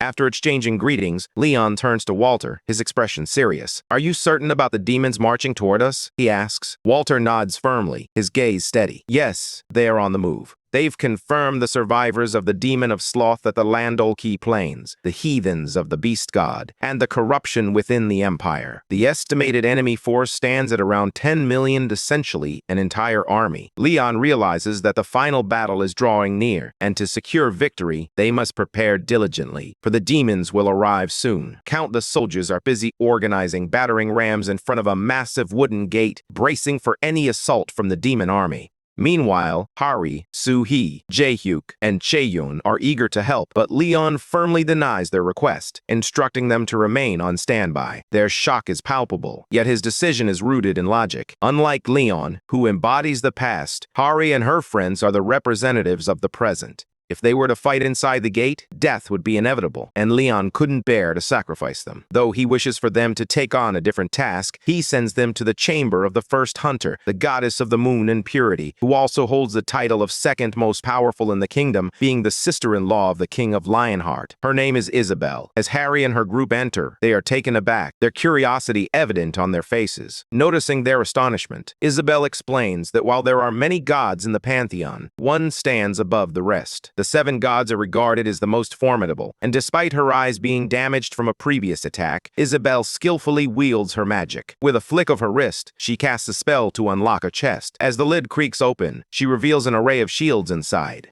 The sea and its waves, the chaos of war and flames, the majesty of heaven and thunder. These elements have long been regarded as the fury of nature. Isabel reveals that while there are many gods, these are the ones they truly need. Hari stands in awe, her disbelief palpable as she gazes at the divine relics left behind by the former Grail knights and saints. Despite examining the relics, confusion lingers among them as they ponder Isabel's intentions. Finally, Isabel unveils the truth. They are to inherit these relics. However, they have yet to earn the relics' recognition as their true owners. Isabel believes that the future should rest in their hands, for the king is convinced they will endure this war at any cost. She is certain they will wield the relics more wisely than she could, especially as she faces her own impending demise. However, gaining recognition from the relics is a challenge they must face alone. Isabel then gestures toward Chan Soyan, requesting a favor that her divine status allows her to fulfill. Once Chan Soyan agrees, Isabel initiates the succession process. With that, everyone dives into their preparations. The soldiers gear up for battle while civilians offer prayers for those who will face the bloodshed. Knights and soldiers from across the continent begin to return, their resolve palpable. Just as everything reaches a fever pitch, the demon army encroaches upon their territory. Anjak Pratija stands tall, honorably welcoming the sages of the woods. He announces that the extraction ritual has been successfully completed. The sages, visibly impressed, examine the item and conclude that Antok has indeed mastered the art of steel, fulfilling his duty with exceptional skill. Now it is their turn to fulfill theirs. Beatrice announces that she and Spinay will hold the front line for as long as possible, while Hari and her group make their move to seize the divine relics. Spinay instructs them to regroup at the designated rendezvous point once the mission is complete, promising to rejoin them after securing the grail infused with essence. Before they part ways, Beatrice affectionately pats Hari on the head, reminding her of their respective roles in this critical moment. Gunrar then turns to Antok, emphasizing that once their task is finished, the divinity must descend upon them to complete the ritual, as Leon is unable to fulfill that role while engaged on the battlefield. Thus, she must shoulder that burden. Anjak replies that, as the great saintess of light and justice, it is only natural for her to make sacrifices for a brighter future. Having devoted most of her life to the temple, she has immersed herself in reading and teaching the doctrines. Even after the great war against the demons erupted, her way of life remained unchanged, except now, her prayers are offered for the dead rather than the living. As she comforted the lost souls, a wave of sadness washed over her. She wished she could do more for the people than the knights could. Yet the small saintess, devoted to light and justice, found solace in her prayers for the king. Meanwhile, the castle braced itself for war, but the enemy forces appeared relentless, their army stretching endlessly beyond the horizon. The demons have erected a temple over the ashes, a cruel mockery of the fallen. Even the Lionheart Kingdom, once the bastion of guardianship, now stands with only its last fortress remaining. The enemy believe their long-range weapons pose no immediate threat, but suddenly an explosion erupts, claiming the lives of several of Leon's men. The energy radiating from the corpses reveals itself as poison, prompting the soldiers to act swiftly. More attacks are on the horizon, and the troops scramble to form a defensive line. Meanwhile, the priests begin their purification of the poison in the northeast. Standing atop the castle with Aaron by his side, unleashes flames upon the advancing demons. Be proud of your father, he urges Aaron. His voice steady despite the chaos. He sacrificed himself bravely and returned to the banquet hall of the gods. As he surveys the battlefield, Leon reflects on the kingdom's final moments, realizing that the tales told by future generations will merely echo its tragic downfall. Overwhelmed by the weight of the situation, he bows his head in prayer to the goddess, pleading for assistance. He hopes that the soldiers, gripped by fear and sorrow, can carry on the legacy of the Lionheart. Around them, women soothe their crying children while young men fight valiantly to keep the spirit of the war alive. The knights, amidst the bloodshed, strive to instill hope for a brighter future. Leon, resolute in his mission, prepares to face the darkness head-on. Feeling the weight of his people's suffering, he calls out to the goddess for strength. In response, he senses her presence behind him, a comforting promise that she will stand by him until the end, empowering him to act as he wishes. Suddenly, a surge of unfamiliar energy courses through his body. Fueled by rage and determination, he drops his sword and begins slamming it into the ground, each strike resonating with his resolve. He chants the names of those who have stood by him from the very beginning, their spirits igniting his fight. Knight Aaron, son of Antok, the legendary Grail Knight of Steel, stands resolute. He recalls Gildas, the war hero who vanquished the fearsome horned giant Galvaron, and the noble elf guardian of the Oak Forest. These are men of honor, warriors who fought tirelessly for their land. With conviction, Aaron declares that such heroes would never tolerate the demon's mockery. They must rise against those who believe they have already won the war, because the battle is far from over. Not yet. Leon strikes his sword against the ground repeatedly, fueled by anger, rage, and deep agony, desperate to ignite that same fury within his people. He demands to know his identity, and the entire battlefield unites in a powerful chant, declaring him the half-god proxy of the Pantheon, the guardian of the Grail, and the king of Lionheart who vanquished Malice, the Lord of Chaos. Filled with unwavering resolve, Leon proclaims that victory is imminent, urging the soldiers to stand firm and not to fear or retreat. Their swords and shields will become mere firewood, and the battlefield will transform into a graveyard for the demons who foolishly believe they can overpower humanity. He rallies everyone to fight until the very end, regardless of the cost, regardless of their own lives, the lives of their companions, or even the fate of the king. His words ignite their souls, and chaos erupts on the battlefield as the final confrontation begins. Kalakale, at the helm of the demon army, challenges his foes, demanding their reverence while branding them as inferior creatures unworthy of his presence. He proclaims that the essence of evil predates divinity itself, vowing to show no mercy to any of them. With a swift motion, he conjures fire orbs brimming with sinister red energy, launching them toward his foes. Leon quickly signals to Roxley, who responds without hesitation, unleashing a powerful combination of skills, divine punishment, flames of war, and manifesting sun. Together, they counter the demonic orbs with precision. Leon urges Roxley to concentrate on the orbs that pose a threat to the Pantheon, and just like that, Roxley effortlessly obliterates them. The demons, fueled by their rage, resolved to scale the castle walls, convinced that victory lay just beyond their reach. But the armored soldiers stationed on the roof were ready for them. As the demons ascended, a hail of arrows rained down, thwarting their advance and keeping them at bay. Meanwhile, at the southern gates of the fortress city Pantheon, Gildas felt a growing sense of dread as he caught the acrid scent of meteor fragments. The realization struck him. These remnants were transforming the once vibrant land into a desolate wasteland. Restoring the city to its former glory would require an immense amount of time and effort. He hears the distant roar of chaos, realizing that the demons have breached the eastern gates. On the rooftop, the knights stand resolute, fiercely battling the encroaching horde. Meanwhile, Aaron faces off against the formidable demon of massacre and destruction, Doomgore. In this intense clash, the demon begins to understand that not all knights require the power of Grail warriors to be formidable. With unwavering determination, Aaron proclaims his intent to slay Doomgore, fully aware that Leon and Roxley are unable to assist him from their position. With a fierce resolve, he leaps into the air, launching himself toward the demon. Inside the castle, Hari and the others have finished identifying the relics. However, J-Hook remains troubled, doubting his ability to wield them. He contemplates giving up, convinced that this war isn't theirs to fight, and that only Spinay and the king will emerge unscathed. Confident after having already slain 3 lords, J-Hook believes victory is all but assured. Hari shares a sentiment, recalling how Leon has always emerged triumphant, having defeated countless demons in the past. Their paths crossed at the Black Gate, a clear omen that Leon would prevail in this battle as well. Yet suddenly, a thought strikes Hari. She suddenly realizes that the final Grail plan had been abandoned long ago. It all stemmed from their decision to approach the gate in search of the king's assistance.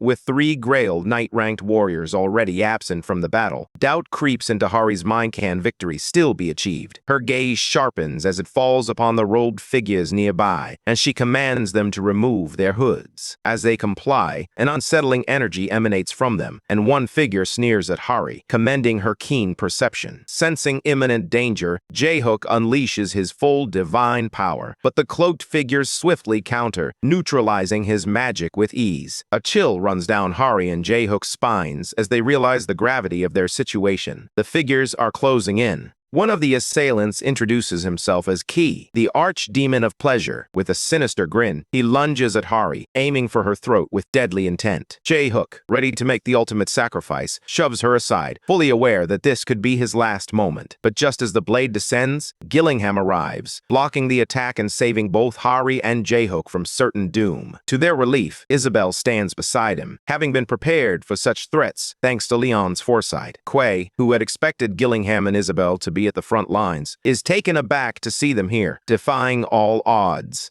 The two of them smirk at him, proclaiming that they won't allow inferior evil beings like him to linger in their presence. Deep down, Isabel understands the challenge ahead, facing 3 formidable demons, and an archduke demon won't be easy. Yet, as a saint, she is resolute. She will never back down. Gillingham, however, urges Isabel to abandon her old life. In agreement, she swiftly cast a spell of divinity dissension.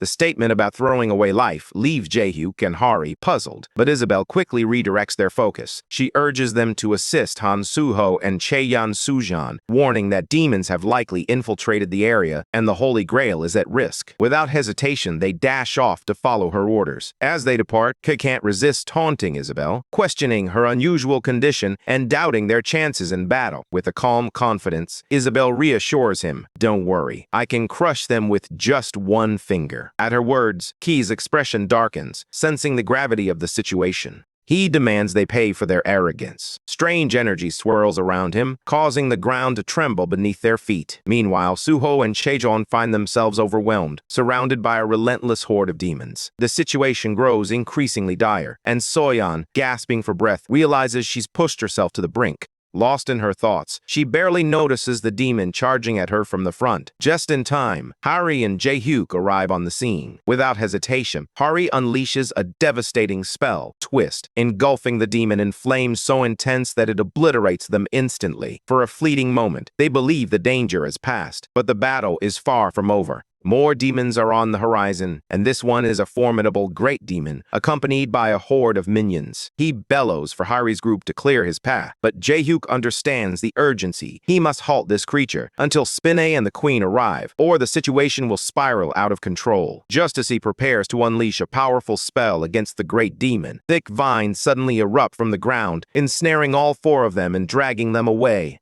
Panic momentarily grips their faces, but relief floods in as they realize it is the tree sage who has brought them here. Acting on the orders of the revered Sanis Anjak, with a grateful nod, she acknowledges their vigilance in guarding the chamber and declares that the extraction is complete. She explains that this holy grail contains the essence of the wisdom and knowledge of the forest sages. Harry feels the immense power radiating from it, recognizing it as more sacred than any relic she has ever encountered.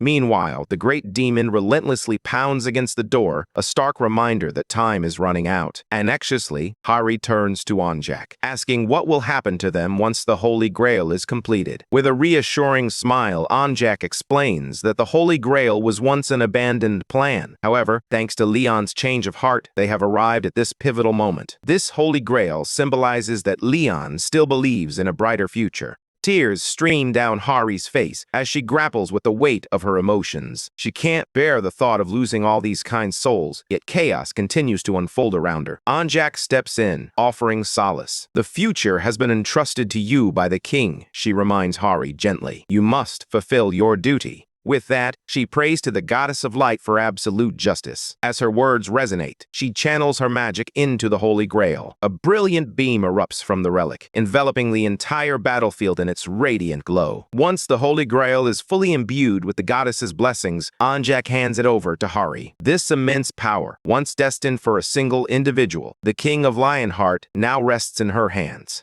However, when he caught even a faint glimmer of hope for the future, he swiftly altered his plan, choosing to pass it on to someone capable of carrying it forward. Just then, the gate swung open, and Spinne and Beatrice stepped through. Beatrice wasted no time, urgently ordering Hari to leave, while Spinne announced that the structure holding the place together had been destroyed and that the building was on the verge of collapse. They must leave at once. Tears well up in Hari's eyes as a sudden realization washes over her. She truly has to go. Overcome with emotion, Hari vows to Anjak that she will never forget the sacrifices they made. As Hari's group departs, accompanied by Beatrice and Spinne, Anjak stumbles and falls into Gunrar's lap. In a gentle response, Gunrar transforms into a tree, cradling her as she finds peace in her final moments. Meanwhile, the building begins to crack and crumble around them. Outside, Isabel and Gillingham, having vanquished the demons and safeguarded the Holy Grail, gasp for breath on the main grounds. They have poured every ounce of their strength into this fight, and as the structure slowly collapses, a sense of fulfillment washes over them. They know they have accomplished their mission. The battle is drawing to a close, as the clash between the Lord of Wisdom and the Guardian of the Holy Grail reaches its climax. The battlefield lies in a tense lull, with demons having breached the walls. Walter turns to the king, questioning whether he truly wishes to press on with a fight that seems destined for defeat. However, Aaron's frustration boils over at Walter's doubts.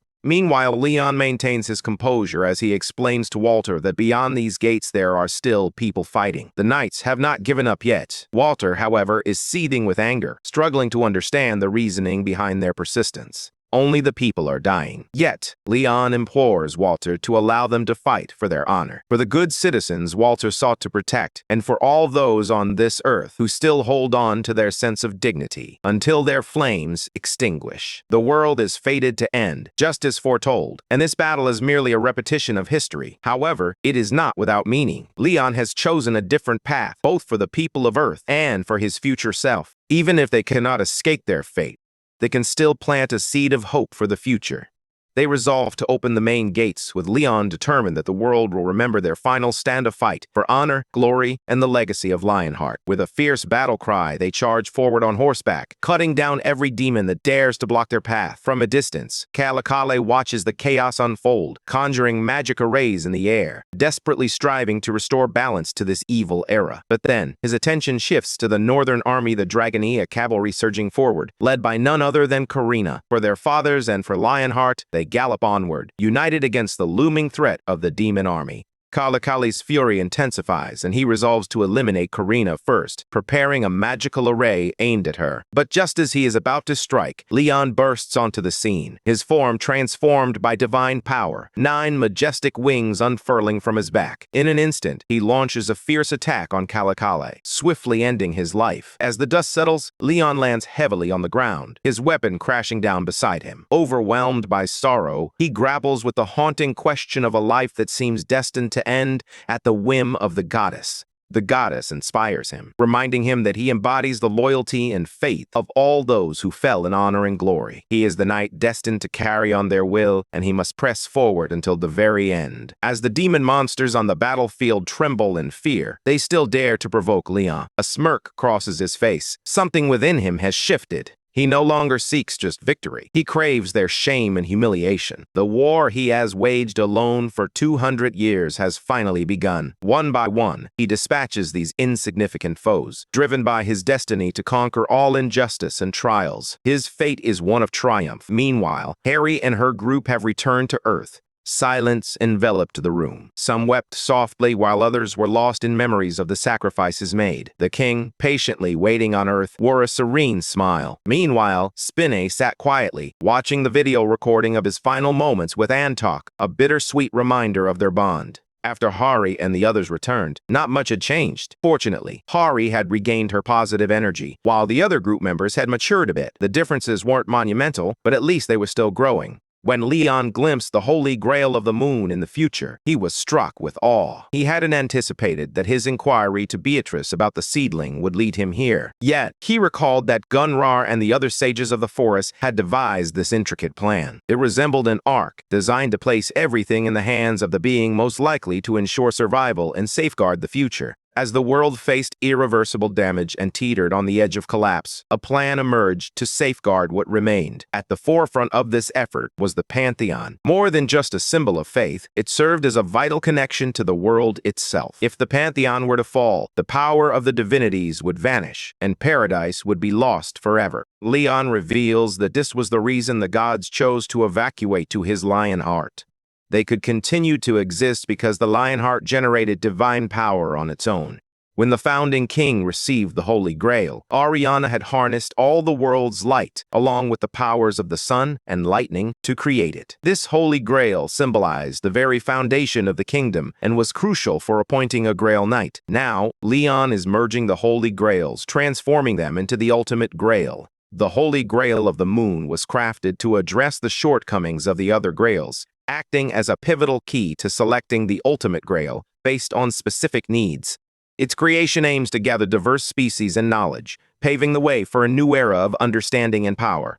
This has the potential to forge a new kingdom, but it hinges on whether Gonra's seedling can thrive. After some time, Leon hesitantly approaches Beatrice with a request. He wants to locate 2 individuals he believes are still alive, Balkanus and Karina. He didn't spot her in the god's paradise, and while he can't fulfill the role of a father just yet, he urgently needs Beatrice's help to find her. Beatrice reassures him that she will find a way. Leon expresses his gratitude, acknowledging that without her and Spinay, things wouldn't be as they are now. He then offers her a chance to wish for anything she desires, promising to grant it. A blush creeps across her cheeks as she playfully replies that she'll share her wish later. Meanwhile, in the office of the Korean president, frustration simmered as he reviewed the conditions for cooperation with the South Korean government. The open gates had ignited his anger. Despite this, the government had welcomed the emergence of the Pantheon Guild, finding it far easier to negotiate with Leon alone than to contend with the formidable 10-guild alliance. The guild's blessed crops had transformed into a highly valuable export, akin to a golden goose. Yet the president couldn't shake off a growing concern. Pantheon's influence and military power were expanding at an alarming rate. The repercussions of this rapid growth were becoming increasingly evident. During today's briefing, the media pressed for the president's thoughts on the goddess of light and justice, Ariana. When he failed to provide any direct answers, the comment section of the recorded video erupted with criticism from civilians. The president was losing his composure. Just then, one of his aides burst into the office, delivering an urgent message from the United Nations. It concerned the investigation team dispatched to examine the Pantheon's alleged violations of human rights. The former One Brilliance Palace now serves as a mining site for star iron. Amidst the laborers hard at work, Hari shares with Spinay that she received a call from the government. Noticing the worry etched on her face, Spinay reassures her, promising to investigate the matter. "Don't fret," he says gently. "We haven't done anything wrong." Meanwhile, Hari's gaze falls upon the laborers hunched over their tasks. As punishment for exceeding their allowance of sugar and salt water, they are now facing Spinay's grueling surf challenge. Each serf is toiling away, relying solely on their sheer determination. Among them is Barahir, a serf from the Pantheon Guild, who has been working tirelessly ever since his demotion. As Spinay announces that it's time for lunch for Group 214, Barahir lets out a sigh of relief. As they approach the lunch table, they discover a strange liquid waiting for them. Spinay quickly clarifies that it's just a mix of salt and sugar. Barahir, however, is in a panic, questioning how they're supposed to continue mining after drinking something so bizarre. He recalls a time when he could easily procure the meat of young humans to appease the demons, but those days are long gone. Having become a serf of Lionheart, he found his human rights stripped away. After finishing their meager lunch, Spinay ordered them to mine 20 kilograms of ore, a demand that brought tears to Barahir's eyes. Suddenly, a sharp pain shot through his hand, causing him to halt his work, unable to bear the agony. What stings even more is the whip attack Spinay delivers to Barahir's back for stopping his work. Wincing in pain, Barahir immediately resumes his task, regretting the moment he got caught just a few days prior, which led to this torment. Lost in his anger, he inadvertently causes the wall to collapse. The incident quickly gained notoriety, making headlines in the local newspaper. 20 days have passed since that fateful event, and now the members of Hari's group gather around a table, uncertainty hanging in the air as they contemplate the survivors' Human Rights Committee. One member voices concern, suggesting that serving people salt and sugar water is a bit excessive. Even the second generation of night trainees looks taken aback by the idea. Yet, Jae-hook dismisses their worries, arguing that it was merely a training exercise. He insists the real problem lies with the serfs, whom he labels as demon worshippers. Hari agrees, but the Survivors' Human Rights Committee is unlikely to support this statement. After all, the serfs are enduring terrible treatment. At Incheon International Airport, the United Nations Survivors Human Rights Committee arrives, greeted by Kong Huk, the president of the Korean Hunter Association. However, Louise, the committee's deputy director, remains wary. She suspects that the Korean government may be colluding with the Pantheon and is determined not to let Kang Hyuk manipulate her. Having safeguarded the rights of countless survivors from oppressive regimes and powerful nations, she is resolute that she won't allow the situation to spiral out of control. Hari arrives to escort them, and together they set off toward the autonomous district of Cruciateria. As per the plan, they are transported to their destination.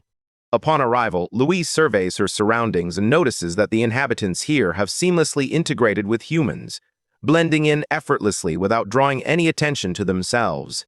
As she gazes at the statue of Leon, she ponders its significance within their culture. Curiosity piqued, she turns to Hari and asks if they face any issues with fishermen, recalling that the Cruciatarians reside along the coast. Hari clarifies that MOPCOP's focus extends beyond fishing. They are heavily invested in shipbuilding and industrial ventures. Nevertheless, he assures her that they maintain a cooperative relationship with the Cruciatarians regarding fishing. Intrigued, Louise presses further, questioning them about their jobs and emphasizing emphasizing that all their efforts are aimed at ensuring the survival of the protected people. Despite the intensity of her inquiries, Hari remains composed, providing insights into the ocean cleanup services operated by the government, which involve collecting sea debris and sustainable farming practices. Louise appears visibly relieved and begins to ask another question. But suddenly, a massive explosion erupts from the sea, sending shockwaves of fear through her. She quickly demands to know the source of the blast. Hari, maintaining his composure, explains that it could be the Kusyateria tribe's commandos engaging in training exercises.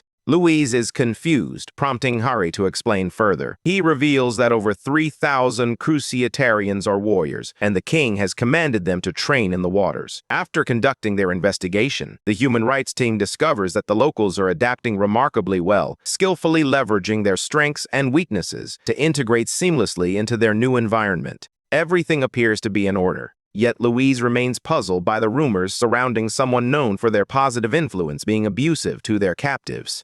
She ultimately decides that these must be mere misunderstandings. Upon arriving at the Pantheon headquarters, Louise steps out, and immediately, the serfs are compelled to smile, insisting that they are not being forced into labor. Tears glisten in their eyes, but Louise has witnessed this despair countless times in places where human rights are but a distant dream. Louise Foster has dedicated her life to safeguarding these rights, steadfast in her principles as she strives to guide the world toward a brighter future. Even if just a little at a time, Louise always found joy in bringing smiles to the faces of those who were struggling. However, her instincts told her something was amiss. The way these people smiled and spoke felt forced, lacking the warmth of genuine happiness. Determined to uncover the truth, she seized one of the serfs, demanding he confess if he was being coerced. The man, visibly miserable and clearly under duress, hesitated before lying, insisting he was there of his own accord. Louise was bewildered, unaware that by entering a contract with Tatar, the divinity of the sun in judgment, they had relinquished their wills. Just as her thoughts began to swirl, Spiny arrived, urging them to hurry along. It was lunchtime.